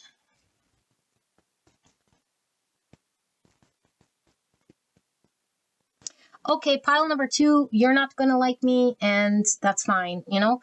It really is fine, and you might say you're above this, beyond this. I don't know, but I'm going to read it exactly as it is. Anyone who believes that they've done all of their shadow work and have healed themselves is probably the most damaged, needing more healing.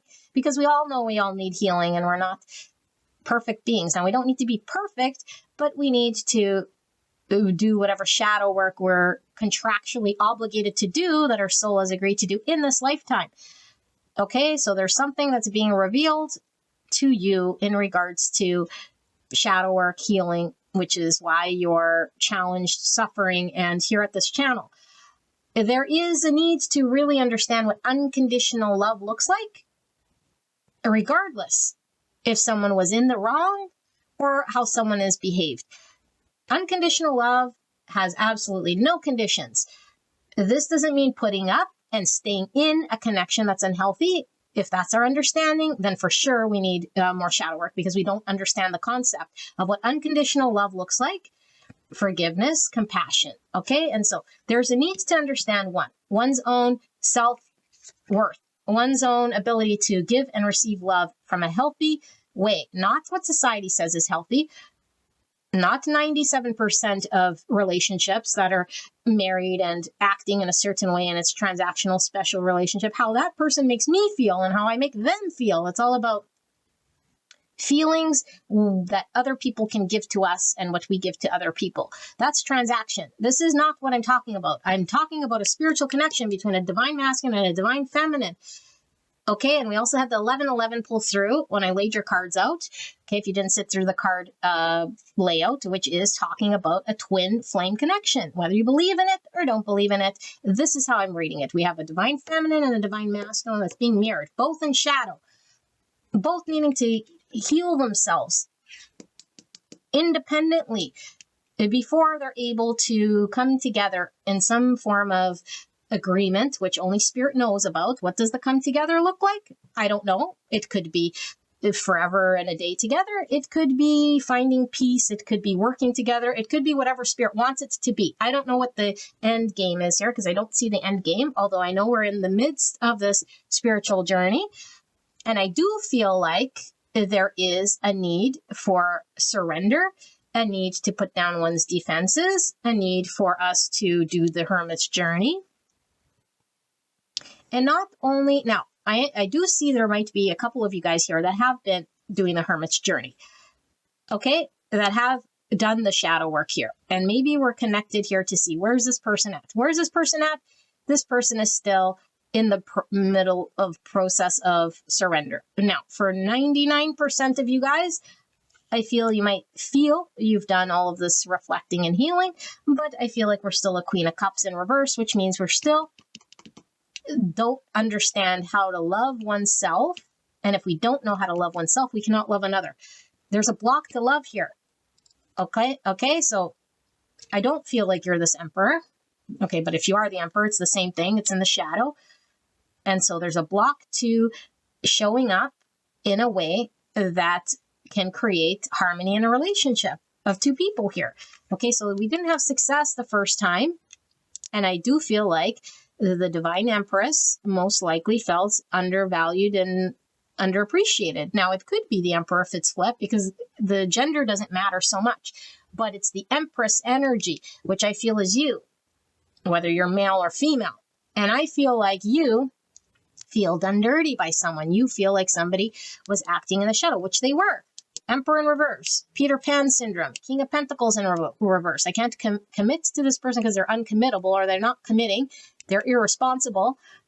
They might be very much into sex without love. They might be very much transactional. They might be very much flaky. They might be very much in the shadow and very rude, or very whatever it is that your person was showing up as here. Okay, and so what they're learning about is surrender. What they're learning about is reflecting and seeing where true value sits in a Two of Cups. And so through this experience, it had to be an exchange of energy that didn't function, that didn't survive, that didn't work out, in order for there to be a mirrored understanding of what's happened, in order for there to be a reflection, because we wouldn't really reflect if everything was working perfectly smooth. So what is going on with the person who acted poorly in this instance? I feel like the person who acted poorly in this instance is not reflected enough for them to surrender. I feel like this person is still in the process of surrender. And I do feel like this person is still going back and forth between hot and cold energies. Okay. Is still not prioritizing this connection as something that's they could commit to or build to. Now, does this mean they never had feelings? No, I feel this person, out of good graces, probably wanted a commitment here of sorts, or at least sharing of affection and love, because who doesn't want sharing of affection and love? However, this person is incapable with this child orphan due to what? Their trauma, their trigger, and this thing that they're needing to heal. And so they have this shadow self, and then unless they consciously heal and go through what they need to do, that they will forever be in an energy here that is uncooperative. Now, I feel like this person isn't approaching you, because I do feel like this person is waiting for you to reach that milestone. They wouldn't say this, okay, but spirit is coming through, because I do feel this is a divine connection, which means what? Which means wherever you're at, you're not at the milestone of surrender. You're still defensive, according to this energy, okay? You're still defensive, and you could say, no, I didn't, or whatever. I don't know what your story is. Whatever that energy is, though, that's the defensive energy. Whatever that story is, that's the defensive energy. That is the block. That is what spirit is saying must fall in order for this person to re-engage. Now, when they re-engage, are they healed? No. Why? Because at another point in time, the lesson will morph and change based on what you need the lesson to be. And for all of you guys, it's different. But we must reach certain milestones within our own healing, development within our own self, learn about certain things about ourselves, how to love, how to receive love, how to see your own value, how to talk about boundaries, how to give love, how to forgive, talk about grace, talk about forgiveness, talk about whatever we need to understand when it comes to how we give love, or about our own intuition. Because for a lot of you guys, there is a lot about navigating using our own intuition here. King of Wands in reverse. So we have a lot of shadow energy. Okay, so is this person still pulled by this connection? Yes. Is this person still attracted to you in this connection? Yes. Is this person still flaky? Yes. Is this person going to prioritize you? No. Is this person in a position to invest in this connection? No. Is there a future for this to change? Yes. And Spirit's saying it's in your hands. In your hands to surrender. In your hands to take the information and experience. In your hands to allow yourself to see the truth. In your hands to undo whatever you're telling yourself about yourself and about this connection and about this person and your story and what it means for this and what it means, all of that stuff. That's just a whole bunch of beliefs, words, and that means absolutely nothing when it comes to spiritual energy, when it comes to unconditional love, when it comes to heart space, when it comes to divine emperor and empress, mirrored experience. Okay. So we have the 8 of Wands in reverse. There's no communication here and it's not moving forward. And specifically, I feel like your person, if you resonate as the other person, the person who acts unruly, the Peter Pan person, is the type of person who would come around and would fizzle out and would offer absolutely nothing because they're not in a position to offer anything according to their energy right now because they're still in shadow and they still haven't done enough of the work. And so you're being called to do the work. Now, I do want to see for this pile what we're missing because I feel like there is something that you're needing to know here aside from whatever I already communicated. Okay, so Spirit, for pile number 2. What am I missing and what does pile 2 absolutely need to know about themselves regarding this connection that's going to help them to see the light or to move this needle forward or to free them from their handcuffs? What does pile 2 need to know? What has been missed? What questions do they still have regarding this connection? Thank you, Spirit. So we have the 3 of Cups in reverse, and that's the card of reconciliation. So some of you guys are asking, like, will this person come around? Are they wanting to reconcile? So the 3 of Cups suggests that there's a block here to reconciliation. And I do feel the block is actually your energy. Okay, obviously it takes 2, but I feel, like I said, as you being the spiritual leader here and the more conscious person, there's a need to do something. Okay, and some of you guys, this person could be in a third party. So they could be working through releasing the third party. Okay, we have the Ace of Swords, which is all about truth. So let's see, why is this 3 Cups here in reverse, Spirit?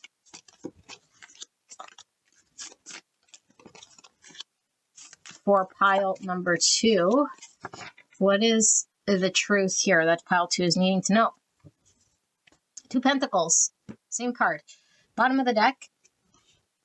Okay, so I need to choose and maybe not prioritizing you against the fun, against the immediate gratification, amongst the sex, drugs, rock and roll, maybe another person on the side here. Okay, the person seems very immature. 2 Cups under that again. All right. So we have the 4 of Swords in reverse. No, is it 4 or 6? Sorry, 6 Swords in reverse. Page of Wands in reverse. Ace of Pentacles, new beginning. And Temperance in reverse, Sagittarius energy. The Ace of Swords, truth and clarity. And the Hierophant, Taurus energy. And what's under the 2 Cups? We have the King of Pentacles in reverse again. Virgo, Taurus, Capricorn. Okay. And the Emperor and the Empress. Okay. So I don't know if you were married to this person. It could be. It could be both you guys are in your own marriages, okay, or just divine counterparts, like I said, for some of you guys. But I do feel for a lot of you guys, this person is either in another engagement, okay, another relationship. They're either a father or they're married, okay, or if they're not, then they're highly immature and irresponsible here and really focused on the sex, drugs, rock and roll, and party time, stuck here for a very long time. And this is not allowing this person to come forward towards this connection in a way that would allow them to explore it in a different way that would materialize in the 3D world as something legitimate worth having as a new beginning here until they heal, until this connection is balanced. And Spirit's saying it's divinely guided for this connection to reveal to each of you guys what you're needing to learn about balance and what you're needing to learn about healing. And if you're asking about reconciliation, Spirit is saying it's not going to reconcile. This person cannot come forward with communication. They're still stuck in their challenge, whatever challenge it was, because this hasn't been healed, hasn't been balanced out. And Spirit is saying this transaction needs to, or this transition needs to happen in a way here that will allow whatever needed to be healed in order for balance to be restored before we can have a new beginning in truth in the 3D world. Okay, and so I feel like Spirit is really talking about with the Hierophant here, because like I said, for some of you guys, it's a marriage, okay, a third party marriage thing, but it's about what do we commit to day in, day out. How do we live our life, and what societal beliefs or beliefs we've had through our upbringing that we've carried. So it could be something we tell ourselves, and then we create our whole world around a belief, or we're concerned with what others are going to see us and what they think and what they've told us that we are and that we believe. And we base our whole truth around that. And that needs to be the thing that's undone. And that's the thing that creates the imbalance. And Spirit's saying we got to recreate our own hierophant when we tear down what's existing. And this has to be based on truth. Because the truth, once we see it and understand it, it's in a human nature to act in truth. No one's going to know a truth and then want to live inauthentically or lie. So what you need to hear right now is if this person is acting in any sort of way, it's because they believe it in their soul to be their truth. Even if it's not, even if you feel, okay, it's fake or it's a mask or this person is acting in a certain way and they know it. No, this person created a belief system structure that's keeping them trapped in their own prison, that doesn't allow them to move forward in this connection, that keeps them stuck, and they're being asked to create their own hierophant based on new understandings, based on truth, okay, but only when they heal and only when this balance could be restored. Because I do feel like Spirit is saying the ball is still up in the air, or the jury is still out. The future could still happen. There could be a future between you and this person, okay, once balance is restored, that could be mutually beneficial. Now, does this mean a relationship as in intimacy and marriage and babies and lovers and partnership in that way? I don't know. If I got to be honest, it doesn't necessarily mean that. It could just mean a relationship with another where we respect each other enough to respect each other's values. Okay, but I feel like for some of you guys, there could be a destined future here with this person, but Spirit is only showing that this need for balance needs to happen. This healing needs to happen. The star is all about healing. Okay, so we got Aquarius energy, Sagittarius energy with the Temperance about healing and the imbalance. And the fact that this person is not in a position to show up in the 3D world to create this connection in the 3D world, because it would require truth, honesty, and emotional maturity to step up to your level of understanding here to show up. They're not in that position. And so they would drop the ball. They would juggle you. You'd be up one moment and down the next. Okay. And so this person is working through surrender. This person is working through whatever here is keeping them sort of challenged and stuck. And if this is a spiritual connection like you agree with and you see, then Spirit is really saying that the sooner you work through releasing yourself, liberating yourself, and start with a new beginning for yourself, the sooner this person will create their own new beginning in order for them to free themselves from whatever is keeping them imbalanced and stuck here. Okay, so I do feel like this Hierophant's reflected for both of you guys, because I feel like both of you guys, like I said, there's something in your world Spirit wants you to be honest about and truthful about. And here we see the fake. It's like, are we being honest? Are we taking direct, honest truth and action and speaking your truth about what is honest and truthful for us? Or are we just supporting some Hierophant? And only you know this answer, you know, or the answer to this question.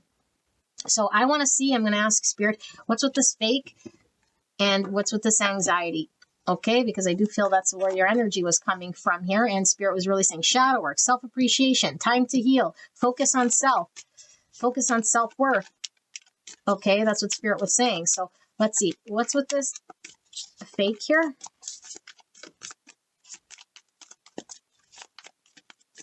I do see the initials MM.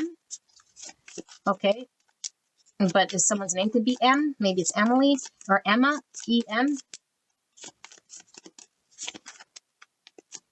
What's with this fake here? Ace of Wands in reverse, a new beginning.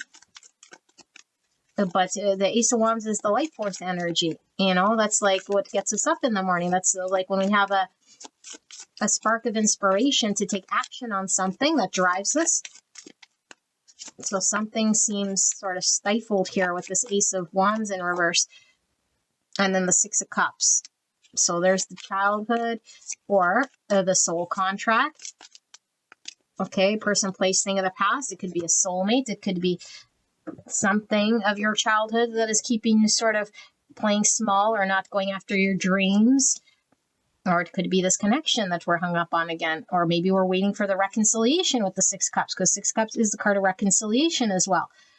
Okay, but there's a lot of different energy that pulls through here. So the Lovers, wow, with the Six of Cups. Okay, destined connection here. The Two of Wands, there's the choice. And then there's the Ten of Swords in the reverse. So beautiful angels, there's lots of different message because there's a lot of you guys that come through here. So take what resonates for you. Okay, I'm not throwing a whole bunch of shit at the wall to see what sticks. Something's going to stick for you because there's different messages and they're not all applicable to every single one of you. I feel like for some of you guys, you're in a situation, either it's like a soulmate or a situation at home. Maybe you're in an unwanted marriage. Okay, or maybe you're living somewhere with someone or some relationship of sorts, some sort of karmic something that's restricting you in your own mind and not allowing you to move forward towards a choice that you're being called to make in order to close something out that needs to close out. And I do feel it's family related. Okay, now I don't know, maybe you live at home with your parents, and it's like time to move on or move forward.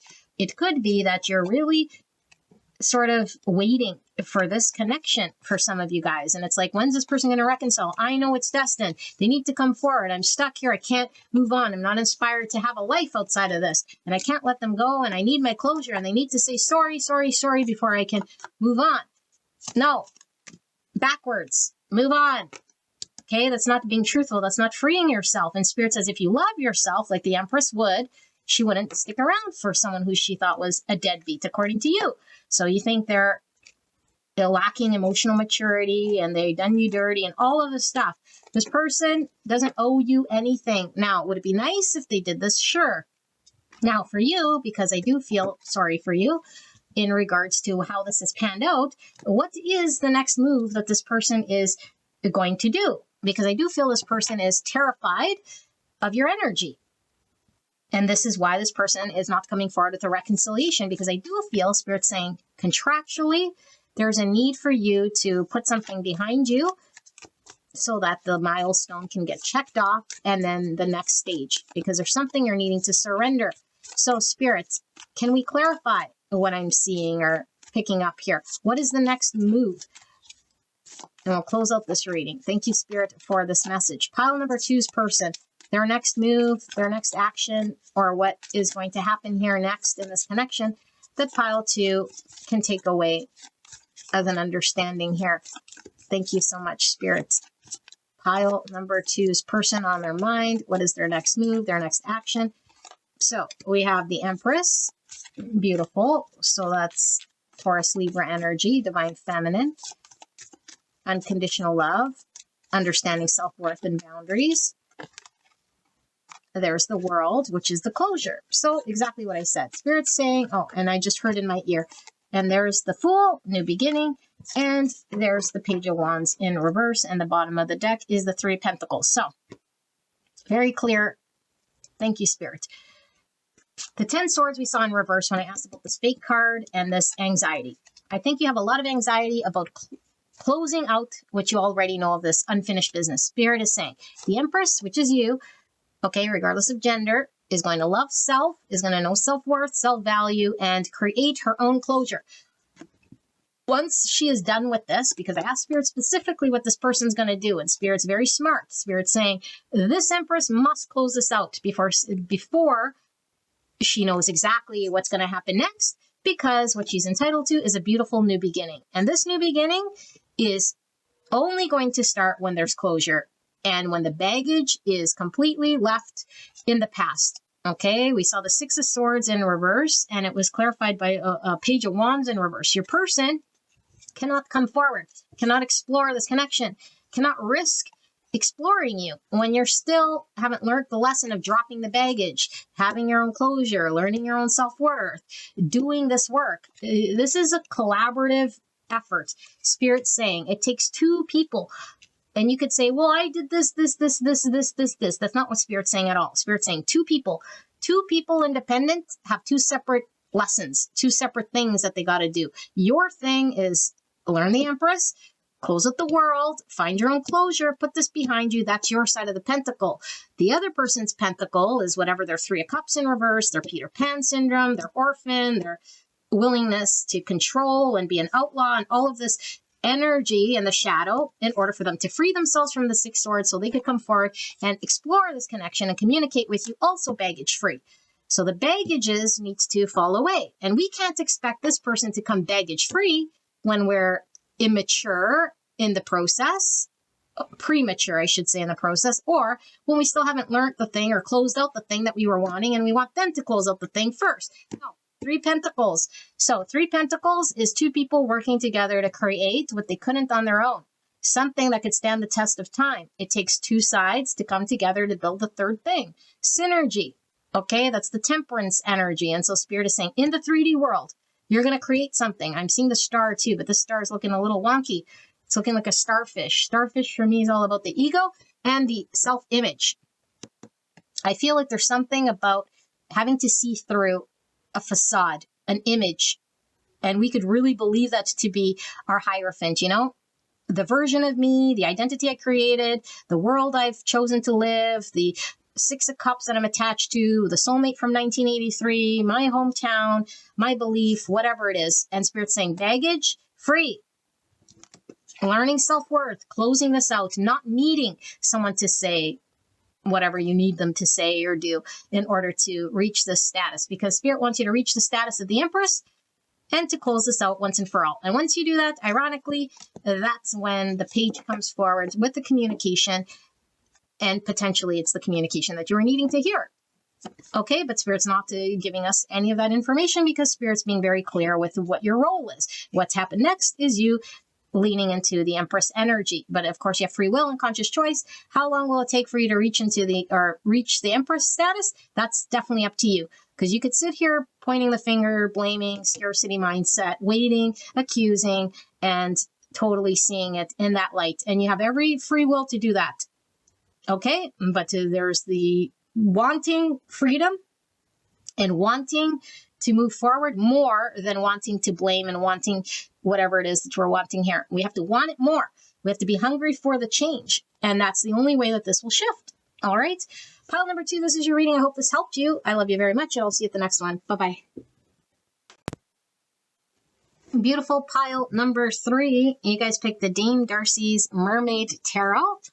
And we're looking at the person on your mind and the absolute honest truth about this person that you're needing to hear. Now, in case you skipped the intro, I just want to make mention that there will be a sale on my website, prairievintagejewelry.com. I'll put the information below, 22% off all private readings and everything off that site, including vintage jewelry. If you enter in the code at the checkout, LOVE22222, that's LOVE 5 2s. All right, so I'll put the information below, and that runs through February till February 26th. So let's take a look at the person you came here about and the honest, absolute truth about this person. Now, like I made mention at the beginning, this could be a flip pile, meaning it's your own energy, and if that's the case, then you might want to go check out another pile, okay? Because sometimes it does come flipped and reversed, and sometimes it's a whole different person we weren't expecting to hear from. If it's someone else we don't want to hear from, then go check out another pile. So I'll lay out these cards, then we'll pull some tarot, and then I'll channel. If you want to skip this process, you can go straight away to your reading, although I do include this so that we can connect our intuition and that you know that this is indeed your pile. Okay, so we have your motives with number 4. So we have some Aries and some Scorpio energy pulling through from the Blind Spot Oracle. And then we have 68 and 5 with the distance, relationship trap, stress level, preserving your own space, fear of intrusion, withdrawal, staying away, personal protection, keep at arm's length. Type 5, the observer thinking centered between interior and exterior. So it's the Sagittarius and some Taurus energy and the throat chakra here. All right, and then we have shield yourself. Interesting. Shield yourself and personal protection. Keep at arm's length. Okay, set boundaries. Take care of mental and emotional well-being. Choose distance or silence. Fascinating. 72 or the number 9. And so we have some Cancer and some Virgo. Remember, I don't pick these. I just shuffle and I ask Spirit exactly the question that we asked. Okay, so 1, 2, 3. It says, cut through the noise, ignore the distractions, and get focused. People and things are trying to distract you. Ignore them. And we see the sun peeking through here. All right. And then we have priest. Light attribute facilitates spiritual commitments, serves as a channel of spiritual energy. Shadow attributes violates the trust of your spiritual community, seduced by your own spiritual role. All right. And then we have ascending. Transcending obstacles, learning, expansion, new phase, preparing for union. All right. And then we have goddess. Light attributes, the feminine expressed through wisdom, nature, life force, and sensuality. And the shadow attribute, exploitation of the female nature and form. All right. And then we have fear of commitment. Distance. Okay. Fear of intrusion. And then we have shady with the fox. Foxes could talk about somebody who is deceitful or inauthentic, okay, or strategizing or avoidant. That's the 7 swords energy. So we have narcissism. Great. 2 piles with narcissism in them. 61 and 7. Okay, so 7 is a chariot and tower energy that pulls through from 7, Cancer. So mental tendency, it says self-obsession, egocentrism, self-love, selfishness, navel-gazing, self-adoration. Type 7, the enthusiast thinking center between pleasure and pain. And we have Sun in Chiron with the number 7. Interesting. Pile 1 had Saturn in Chiron. We have Sun in Chiron here, and we also had the narcissist. Now we have a narcissism. Okay, so 7, 7's a master number. Trust the fall, an adventure that arises from deep wisdom. Trust of life, trust of self. Trust of self. Interesting. Sun in Chiron, revealing something that we're needing to heal. Okay, Chiron's the wounded healer here. Sun's all about enlightenment. So that could be divine masculine energy, consciousness. 7s are all about faith, wisdom, reflection, understanding, spirituality, intellect, personal growth. Okay, so we have number 20 and 2. Conscious awakening, ego level, self-negligence, relationship dependency, fear of abandonment, exhaustion, fear of rejection, compulsion to rescue, unbalanced relationships. Type 2, the helper, emotional center between giving and receiving. So 2s are about balance, duality, choices, okay, partnership, contrast, polarity, and Pisces and Libra energy, red with the root chakra, self-negligence. Interesting. Green, heart chakra, unconditional love. And blue, throat chakra, which is authentic self-expression. And then we have endurance with all these eyes giving me Pisces energy, the intuition, and also with this piece of land is giving me 3D energy here, something that we're building here. Okay, let me tap into this energy and you guys can go straight away to the channeled message while I sit here with this energy.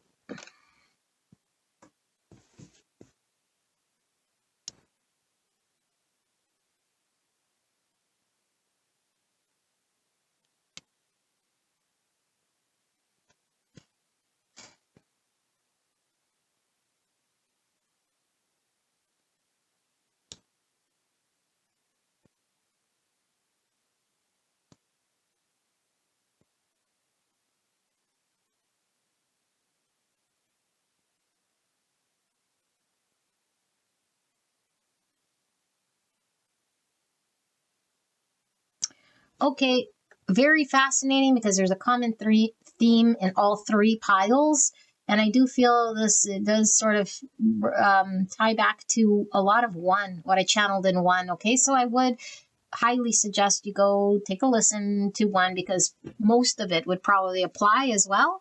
And we could pull a lot of information from that pile. Okay, because I don't want to repeat myself, although when I channel, I don't know what's all going to come out here. But I don't want to have to make this a million hours long. Okay, but There are certain things here that could differ, which is why this pile was done separate. We also have tarot, which I'll clarify, and I will begin to channel, and you could crisscross the energies as you see fit, okay? But what I'm channeling here, if it doesn't resonate, then it's not your pile. No need to contort it or say, yeah, but. Then if it's but, then it's not yours. No buts, okay? So pile number 3, I feel 2 energies here, just like I did for 1. And so I might go back and forth, connecting back to 1, only because, like I said, I don't want to repeat myself, but there's a lot of that theme. There seems to be your energy, which I'm going to say is yours, this beautiful goddess energy. Okay, I do feel is very ascended, beautiful energy. I feel I'm getting it in the light attribute. Okay, lots of wisdom. This beautiful energy of transcending past obstacles. I'm also feeling this priest in the light attribute, okay, which is facilitating spiritual commitments and serves as a channel of spiritual energy. So you're highly spiritual. You're probably right in the know. You're probably right in the midst of this spiritual engagement with someone here, okay, which you're most likely seeing as your counterpart. Now, this priest and goddess, I feel like is complementary. I do feel like you and your person are most likely 2 peas in a pod here. However, your person is creating all sorts of tension here. And they create this tension here because it pushes for your spiritual growth. It allows you to ascend. Why are we ascending? Just for the sake of ascending? No, because all of humanity is ascending. We're becoming spiritual beings. We're learning how to be light beings. We're moving beyond ego, and we're graduating past ooga boogas and all of this sort of monkey business. You know what I mean? There is a need for us to totally lean into the heart space, for us to know what it's like to have unconditional love, compassion, and work beyond shadows and egos and traumas and stuff that collectively has been burdening us for many, many lifetimes. Okay. And so I feel like this is a balance of learning how to invest and give of ourselves, but not like a martyr, but from a place of knowing our self-worth and our self-value. And I do feel like you have done a lot in regarding to understanding your self-value and your self-worth. Okay, now I feel like you might be completely not understanding this journey. And I feel like you're sort of set up like this, and you're not alone in these journeys, because nobody knows really but spirit where this is headed. Okay. And so I feel like with this, your motives being in the blind oracle, I don't feel like you have shady hidden motives that are like, to use this person or to do anything. But I do feel like spirit is saying there's a need for you to be completely upfront and honest and transparent about what your motives are. Okay, because this will eliminate a lot of disappointments, and also it will keep you humble, and it will keep you in the know, and it will keep you sort of aimed in the right direction when you ascend. Okay, but when we're not honest about our motives and what we truly want and our aim, then we start to do things and start to suffer because we're not necessarily being completely upfront and honest with where we're truly wanting to go here. So I feel like there's a fine balance here, okay? And so we might have to keep checking our motives, saying, what exactly am I wanting from this connection? And is it aligned with unconditional love? Because unconditional love doesn't want for anything.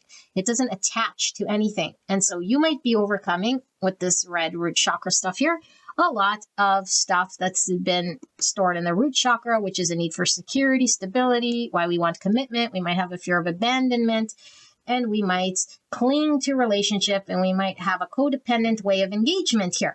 So spirit is saying, are we being completely open and honest and upfront with our engagement? Okay. Now, I think the biggest thing here, though, is the truth about this person, because I feel like you might think that this person is acting in a way that is not transparent, because I feel like this person still hasn't officially committed to this connection or revealed their intention to you.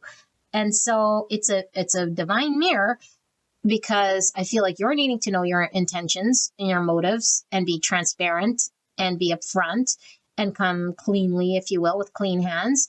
And this person might be mirroring to you a situation that isn't clear cut, that is sort of not formal, that is seeming as though they're not officially committing to you. And so you could project that this person's untrustworthy, or this person's just strategizing behind my back, or strategically thinking about themselves, or they're like, acting like a narcissist, where they're just self-serving and only selfish and caring about what they get out of it and all of this stuff. And so I feel like you're being pushed to the limit. Okay. And I feel like this is something that you're having to go through. Okay. Now I say have to go through, because this is a spiritual contract of two souls agreeing to work through what we're needing to heal and shine the light of awareness on what we're needing to understand, so that we can do our spiritual journey and our process of whatever the purpose is that Spirit wants you to do. So I feel with Chiron, that's the wounded healer. When we learn and go through a journey, it's specific to our journey. We learn from it, and then we're able to share our wisdom with the collective, with others, however that comes forward. We could be sharing our experiences. We could be creating our own YouTube channel. We could be reading tarot. We could be counselors. We could be relationship therapists, whatever it is that we're doing here. Okay. But I feel like first we need to expose and see and understand the great truth. And the great truth here is, what are your motives? Are we leaning in with unconditional love? And what are we projecting onto this person based on if this person isn't appearing in a way that we're wanting them to appear? So here we have the mirror like we did for pile one. And so I do feel this connection's being mirrored, and this person's behaviors are being mirrored back to you. Now, unlike pile one, where pile one, the mirror, the person was looking away from the mirror. They weren't really in tune with their own shadow or wanting to see themselves. This person's looked in the mirror and kissed the mirror. So I feel like you have kissed your shadow. You have made amends with your inner world. You have seen what it was that you were needing to see in this experience with this person. This person has shown you something of yourself. This person has shined the light of awareness. So you might already be in the thrusts of this journey of whatever your purpose is or your mission, okay? Because your mission is going to be specific to you. Or you could be first starting to gear up through your mission. But I do feel like there is a seeing of your shadow, seeing what you were needing to see through the reflection of how this person has been engaged, which, by the way, has been one way in the 3D world. Okay, and according to you, a little shady because it hasn't been official or formalized. And so it's like, how long do I drive with my intuition without hearing and seeing and tangibly feeling this connection on the 3D, and just crossing my fingers and hoping that this is going to go somewhere, And so Spirit is wanting you to know, first of all, your first priority would be your own ability to know your self-worth and your self-value, trusting your own ability to understand what healthy boundaries look like, meaning when do I engage, when do I withdraw, when do I, when am I projecting, when do I need to protect my energy and not give it away, and when do I just need to keep this person at an arm's distance so that I'm not drained, pulled, or that I could see through their drama, their shadow, their ego, and my own. That takes a lot of work. And so Spirit wouldn't put upon you anything that you couldn't handle. Here, we're seeing through the ego. We're seeing through everything that we were needing to see. Okay. And I feel it takes a lot of work, and we could fall back because we're not automatically just awakened and automatically healed and automatically ascended and automatically enlightened and automatically all of these things. So when we have to transcend beyond obstacles, when we have to expand through learning, when we are preparing for union, because I do feel like there's a union here between a goddess and a priest, okay, or a divine feminine and a divine masculine energy here.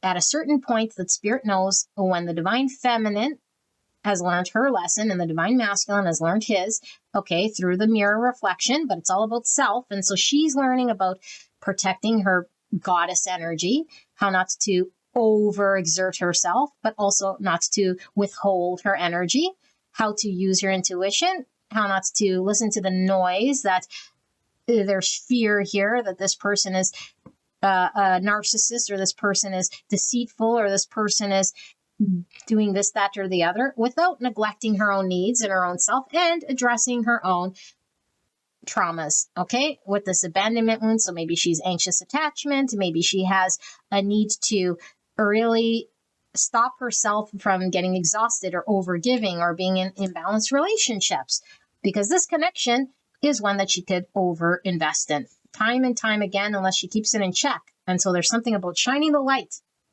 constantly on the noise, on the fear, on the when I say the noise, it's like the distorted stuff that's unclear, the confusion, the clouds.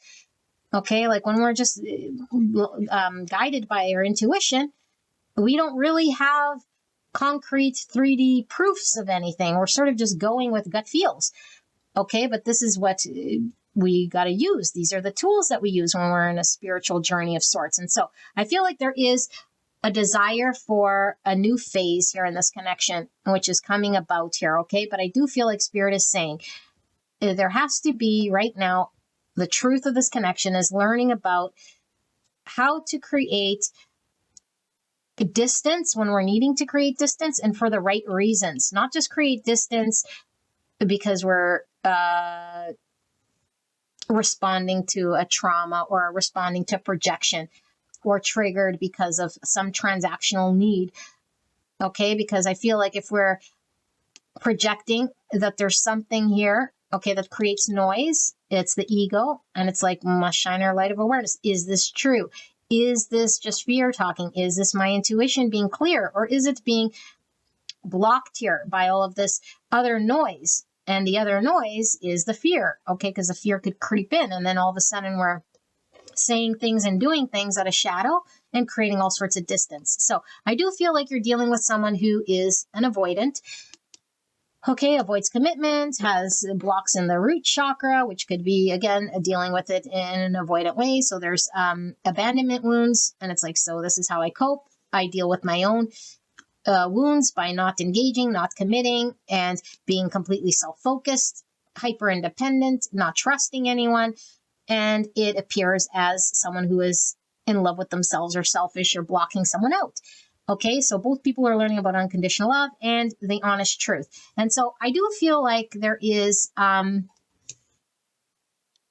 need to trust each other. And I do feel like Spirit's really coming through with the only division here between these two is when there's a lack of trust and a withholding of authenticity. And also I feel like the avoidant here is the arms are crossed, okay, because I do feel there's a block here with the arms crossed. And you see the other person's arms are down and she's wearing the white dress, because what did I say? I said the goddess has done the work. The authentic self is already online here.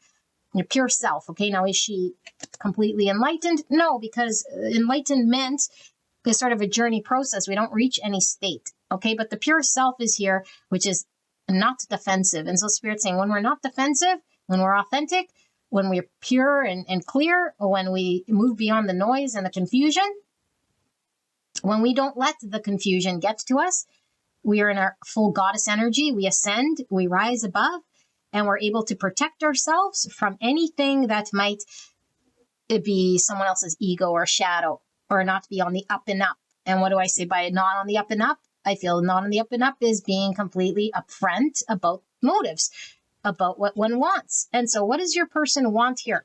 It's not showing me what this person wants. It's showing me the mirror lesson. And the mirror lesson is really showing about your state, okay, if this is your energy, your state of affairs, which is really about learning to trust, using the mirror of this connection, this person's inability to commit, their fears and their narcissistic traits that seem as though they're selfish or self-absorbed or really like hyper-independent or wanting their own freedom to the expense of being totally focused on their own world and at your exclusion, and seeing through this illusion, because really it's driven by a wound. It's driven by an abandonment wound, and it manifests in this way. And this endurance isn't saying, well, you got to put up with this person in this situation. It's saying this journey is all about endurance. And the endurance here is working through with your intuition, however long Spirit says it takes for you to reach whatever sort of level you're needing to reach. I feel like you want some form of stability, some form of commitment. You want to lay roots. You want to get grounded. You want some commitment. You want this person to do and blah, blah, blah. And we all want. Okay, but this isn't a connection about wanting and doing. This is all about unconditional love, opening the heart space, no transaction, learning unconditional love. That's what this journey is about. Whatever it ends up unfolding is up to Spirit and whatever the way that this connection is going to unfold, which only Spirit knows. Okay, but we don't just endure these things just to have nothing. If we endure these things, we come away with a highly developed intuition. We heal whatever was creating anxious attachment styles. We create a stronger version of ourselves. Our authentic self comes online. We learn about boundaries, how not to get taken advantage of, and we become more peaceful, and we could see through illusions and egos. So we're winning.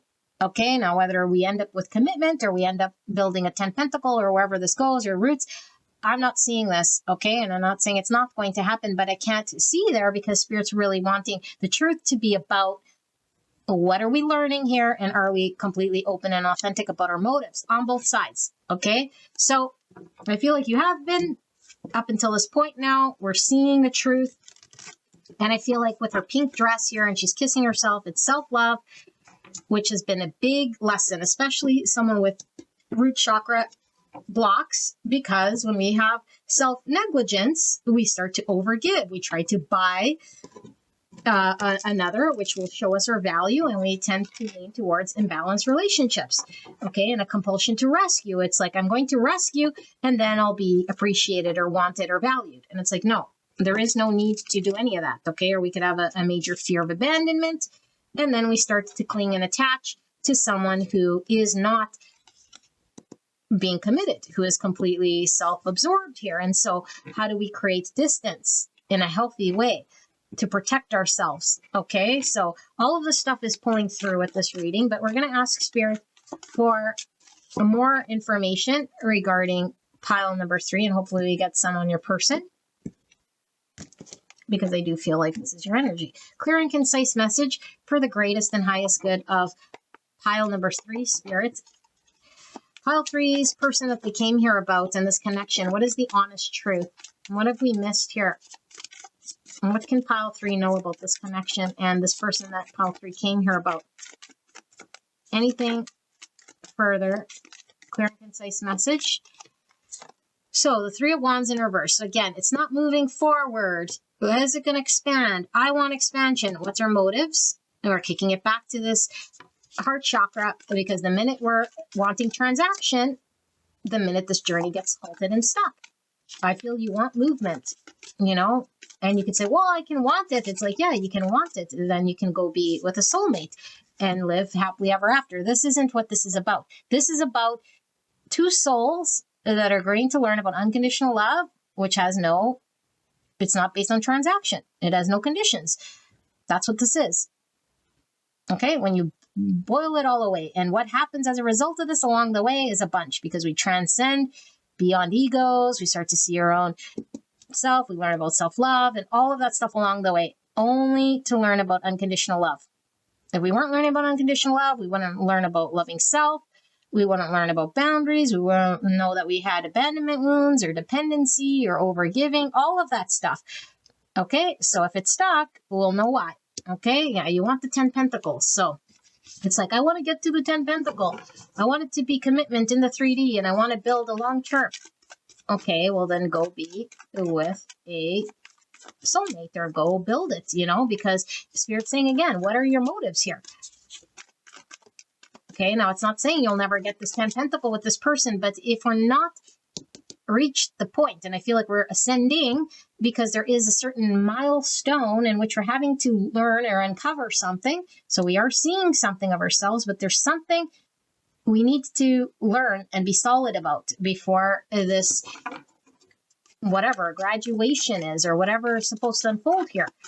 Okay, Yeah, look, supposed to. That's why, because the Wheel of Fortune is talking about something fated, something destined to experience. And so the universe has the wheel, whether this moves forward or not. It's destined based on what spirit is guiding. And the only way to have movement here and expansion is exactly what I'm saying. Okay, so 10 swords.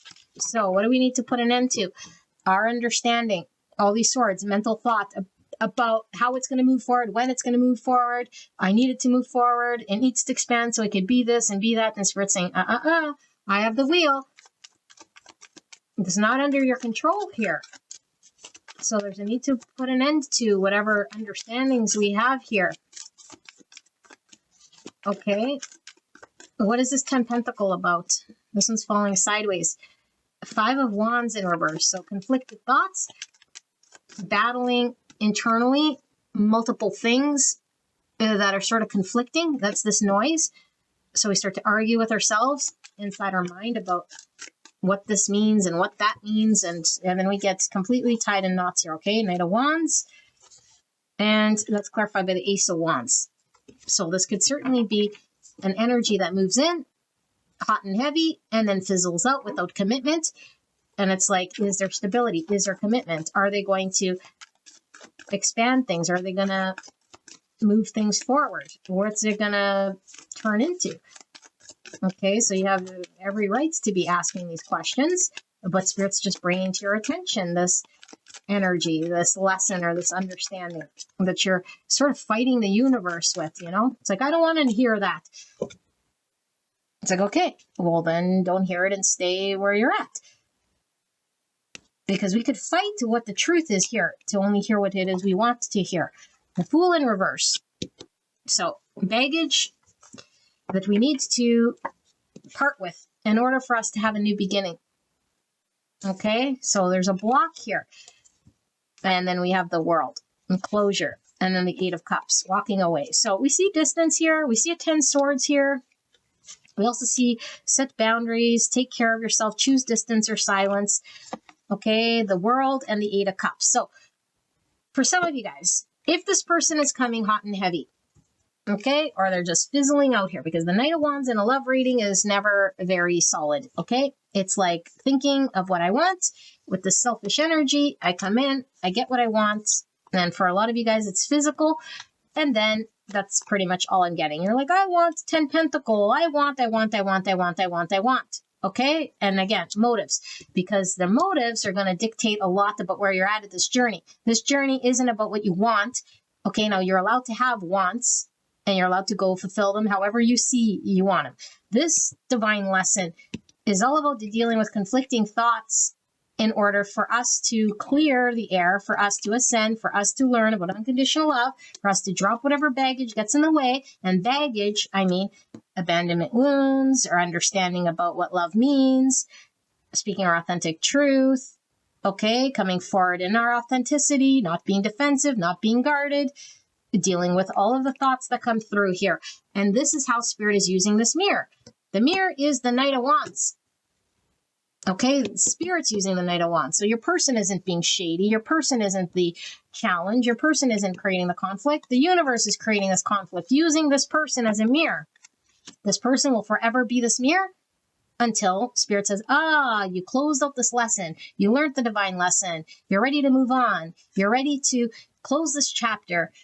However you do it. This doesn't mean move on from this person. They're no good for you. And finally, you get to move on. No, Spirit's saying move on from the lesson.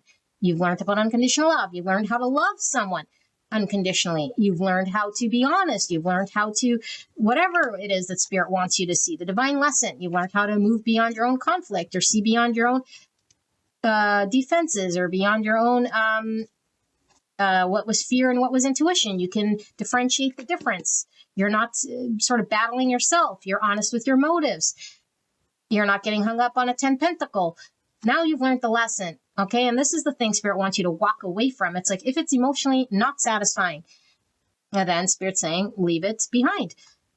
Okay, like being completely honest in regards to what makes you emotionally happy. And so we can't be emotionally happy when we still have abandonment wounds, when we still have codependencies, when we still have expectations that someone else is going to fill or move something forward for us or do something for us. It's like, no, you're on a road of ascension. You yourself, and this person is being used in that experience with you. Okay, but I do feel like it's a mirrored experience, and I do feel like you guys have been divinely put together here, but I feel like your 10 pentacle you're wanting, Spirit is saying only Spirit knows if it's leading towards commitment and build, and that will only come when you close out with the world and you can have your Fool in the upright, but you must drop all of the baggage and your understandings of and the egos. Okay, like look at this strength. So this is courage in order to confront the fear and to know when to hold back when we need to and to move forward when we need to, but not be too held back. Okay, and not be too assertive or aggressive. It's really about the balance. Okay, and it's like the animal instinct. So your person, again, the Knight of Wands, the Ace of Wands, so they're driven by their animal instinct. So maybe they're needing to understand, are they driven by just animal instinct? Are they learning about unconditional love? Are they being too held back? Okay, or is it all ego driven? And so I feel like egos, and then we got the Ace of Swords, the truth. So the truth sees beyond the ego. The truth stands the test of time here. So Spirit wants you to have a new beginning in truth and clarity and authenticity and seeing beyond what could be the fear reacting, or the fear being held back, or the fear that's driving the action. So what are the motives?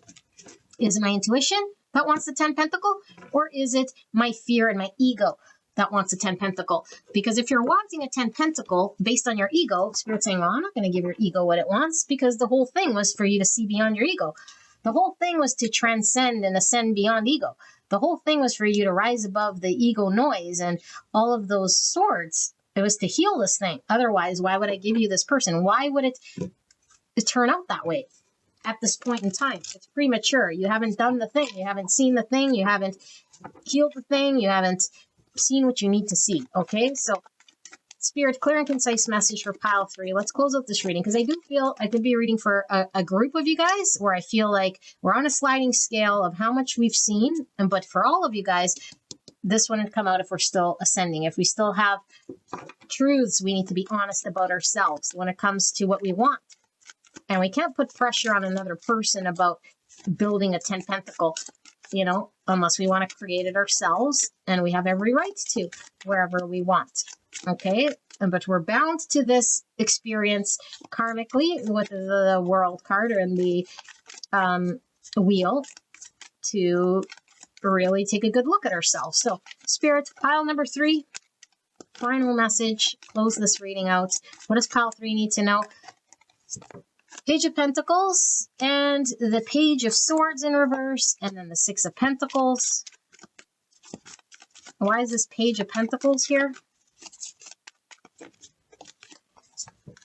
And we have the 6 of Cups in reverse, so we have 2 6s.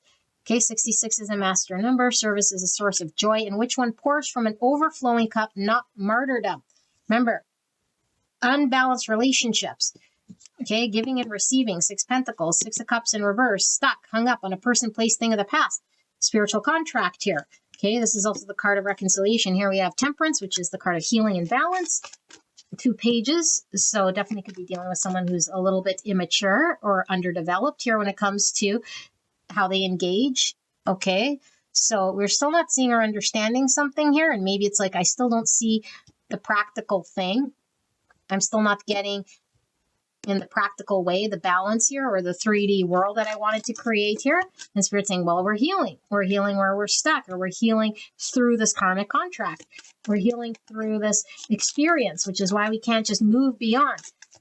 Okay, this is really being hung up on a situation, a circumstance. We're emotionally wrapped up in this thing, and we can't move beyond it. Okay, until we see or understand something. There's the 10 Pentacle again. He really wants this build, this commitment. Okay, 6 of Pentacles is clarified by, why is the 6th Pentacle here? By the Queen of Wands in reverse. Aries, Leo, Sagittarius, and the Sun under that. And we saw the Lion card, the Strength, which is also an ego card, and the Lovers. Wow. Gemini, Leo, And then we have the Four of Swords in reverse. Okay, let me just sit here with this energy because there's lots of information coming through.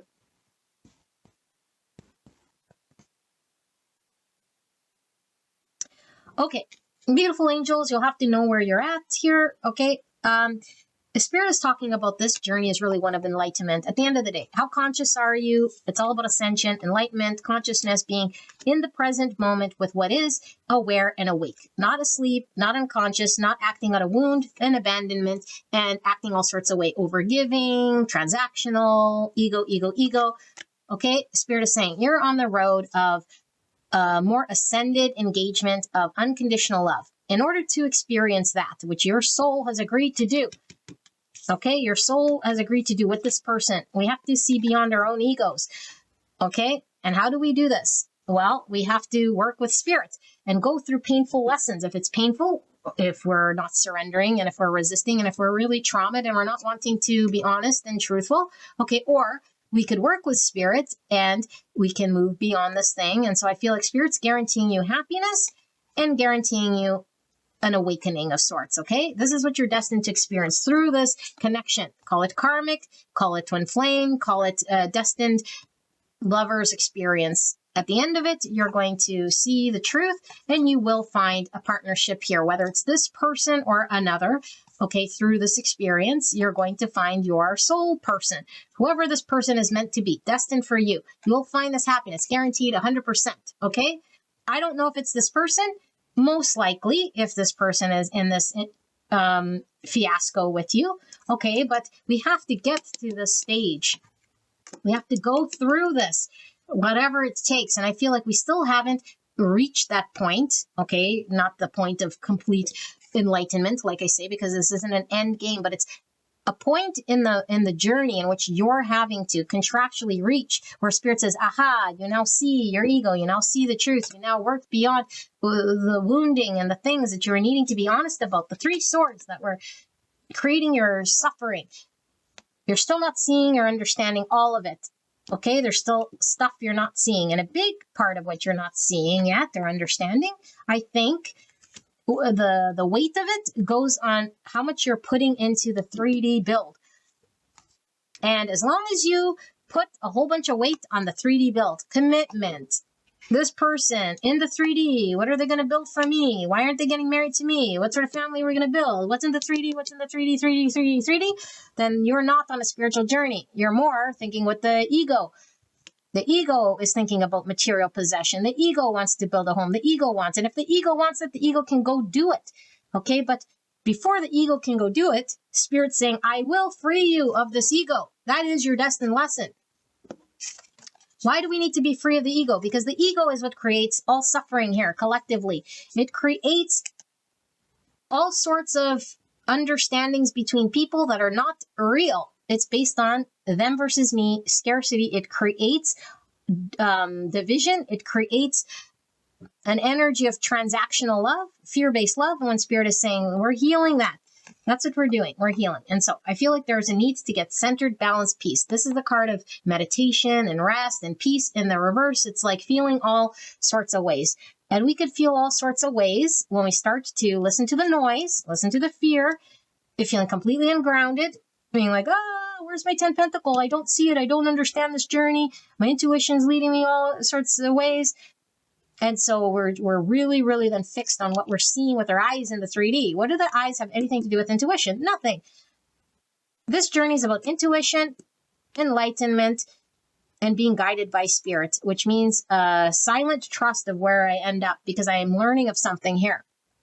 And so I feel like Spirit is saying, your masks, or what you wear in the universe, in the 3D, is being revealed.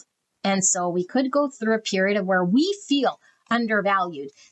And nobody can make you feel undervalued, especially when you've connected to your authentic self. Nobody can make you feel in any way unless you're allowing your internal world to feed into any energy. You're the captain of your ship. So however your energy is feeling in the moment is driven by you. You can manifest fears, you can manifest sadness, you can manifest disappointment, you can manifest whatever. Because when we truly see our value, nobody can say or do anything that would make me feel undervalued. It's like, okay, that's your opinion. That's how you are seeing it or engaged, but that doesn't take away from my value. And so right now I feel like you're experiencing where you might feel overshadowed and saying, well, I'm not seeing in the 3D the balance. I'm not seeing this person give to me like I give to them. And it's like, well, because this isn't about the equal tit for tat in the 3D realm. This is a spiritual one. This is one about transcending egos and working through the intuition and seeing our own value and self-love. And it's not all riding on the 3D. This isn't saying put up with cookie crumbs, okay, or breadcrumbs or whatever this person's doing or imbalance. This is saying, how do you deal with imbalances? What stories do you tell yourself when you're dealing with an imbalance? Do you buy the story? Do you double down? Do you start to believe that you're unworthy? Do you start to overgive? Do you start to cling more? Do you then go to someone else saying, oh, I want a 10 pentacle because I put all of my weight in a pentacle? Because this is all spiritual. This has nothing to do with pentacles, nothing to do with 3D and material world. This is your lesson. And so Spirit is saying, you're giving all of your power to this 3D pentacle thing.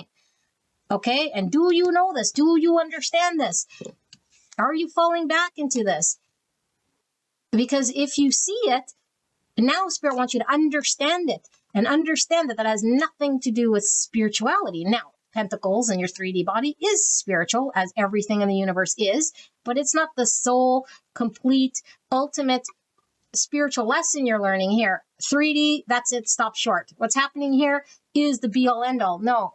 There's many realms, many things here. Okay? And so they're all overlapping. And unconditional love is the biggest. And when we learn of unconditional love, we got to go through everything with the intuition, not seeing, not knowing, no commitment, working with unruly people, seeing our own fears, waking up to the truth, dealing with immaturity. So Spirit is telling you there is potential here. You're not crazy. You're having to heal. You're having to sit with the truth. You're having to get balanced. You're having to meditate and see beyond. Now, if you don't meditate, it's like whatever your form of meditation is, because stillness is going to give you healing. Clarity, rising above the noise, is going to get you to see the truth. Once you heal this and you're balanced, then you can move beyond a connection that might have you hung up. You might be very hung up on this person. You might be very hung up on this contract of sorts. And Spirit saying, yes, you are, because you're learning about healing and you're learning about being guided through a journey that doesn't feel very pleasant so that you can see the truth of what 10 pentacle means, what your value means, what it means to deal with someone who isn't totally giving you your full equal reciprocity in the 3D, but you're experiencing and reflecting back to you a full legit experience of a divine connection and experience. And so what choices are you going to make? Because you have a choice to make. And I feel like Spirit is saying, unless it's a conscious choice, then you haven't reached the milestone, because the ego keeps choosing, the abandonment keeps choosing, the fear keeps choosing, the need for the pentacle keeps choosing. None of that is real. That's all fear and transactional based. So Spirit's saying, when the conscious choice to choose, to see clearly and say, which way do I want to go? Do I want to invest in this person or not? Because now I'm conscious. I'm not doing it out of a need for this person to give to me, or that they have to make my happily ever after, or they have to build or commit or, give me the equal amount that I give them. When I rise above this whole shenanigan, I've ascended. I see beyond the illusion that there's something greater here. This doesn't mean I have to commit to someone like this. That means now I've graduated. I've seen the light. I've committed the journey. Now I'm free. Now Spirit, now what? Now Spirit says, aha, you see the light. Here's your joy. You're going to have a beautiful connection because it's coming in, whether this person heals, whether it's a new person, or whether you end up on your own, whatever this is happiness through your destined path. And it comes to you through an awakening, through a realization, through a spiritual evolution of sorts. And no one knows what the spiritual evolution is exactly and how it looks, but we do know that it isn't only 3D based. And so if you're like, when's it going to expand? And the only expansion you're wanting to see is commitment and is 10 pentacle and a 6 pentacle, and that's where we stop short, then we haven't seen beyond this. We don't even understand anything beyond the grade kindergarten. There's so much beyond 3D. 3D is the densest dimension. The 3D is the first kindergarten. And so we can't get hung up on the 3D. Okay, we're graduating beyond kindergarten. And so I feel this is why the pull, this is why we're sort of emotionally stuck here. It's like, but I see it. And it's like, no, you're not crazy. You do see it. There is something to work here. The Spirit is saying it will come. But first, we got to create our own value. We don't stay in situations saying, well, they're not treating me of value. I feel like they're, like it's imbalance, and like they're too self-focused, and they're narcissists, and they're self-absorbed, and I'm doing all this stuff, and they're not seeing me, and they're not. It's like, no, they're not, and they're not going to, because you're being called to see. You're being called to see. This is a mirror. It's a mirror for you, only you. For you to do self-love, for you to see your own value, for you to do this thing, okay? It's all about you. And the Spirit says, when you do this, you've healed. When you do this, you see, and you've healed the 3 swords. Okay? And so this is going to take time, and this is going to take patience, and this is going to take commitment. And so it takes your commitment to yourself, to your healing, not to this person. If you don't want to be committed to this person, don't. Be committed to this journey. If this person is involved, be committed to how they're involved. If another person's involved, be committed to how that person's involved. If it's you on your own, be committed to you on your own. However your intuition is guiding you, the endurance through this journey is going to get you the 10 pentacle. Eventually, it has to manifest in a 3D, because then why are we here? So it's not, forget about the 10 pentacles, never going to happen for you. It's like, no, it will. But Spirit's saying, in this journey, we must see the truth. And the truth is, there's so much more beyond the 3 pentacle. And we have to get there, because that is the spiritual journey, if you're resonating with this reading. Otherwise, this isn't your reading, and go to another reader, another pile, then it's not your reading. Okay, so it's totally fun. But this was your reading. Pile number 3, I hope this helped you. I love you very much. This isn't easy. You've done a lot of work, clearly, but there's still some more. And if we're creating distance, because we start arguing with ourselves, and we start giving into the clouds and the confusion and this person's behavior, where we're saying, well, maybe they're shady. It's like, is this fear? Is this intuition? Is this part of the journey? Am I seeing the illusion? Am I giving back to the ego, or am I actually seeing clearly that this person might have their own wounding? But it has no bearing on my self-worth, no bearing how much love I can give myself, no bearing on my own 10 pentacle that I could create for me.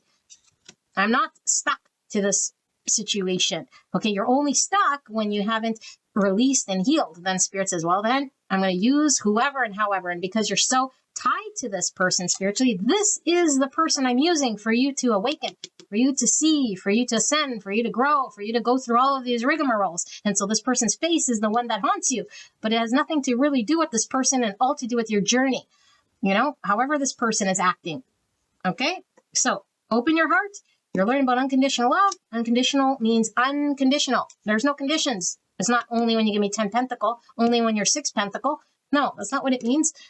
All right, so quit creating distances, quit creating this thing. If you are, if you're not, then great. Then let this person do what they're doing. You don't have to invest in them. You don't have to feed their narcissism. You don't have to feed anything. You don't have to overgive. You don't have to cling or attach. How do you do it? You got to find balance. Okay, like I said, that strength card, balance. Not be too held back and not to be all guns a-blazing. Temperance, balance, patience, endurance. Sitting with the discomfort and the here and now. But I want it to be something more, and I want. Ego. Nobody cares what you want here, because this isn't about wants. This is about transmutation of the ego. Seeing beyond the illusion. Okay? I'll see you guys at the next one. Bye-bye.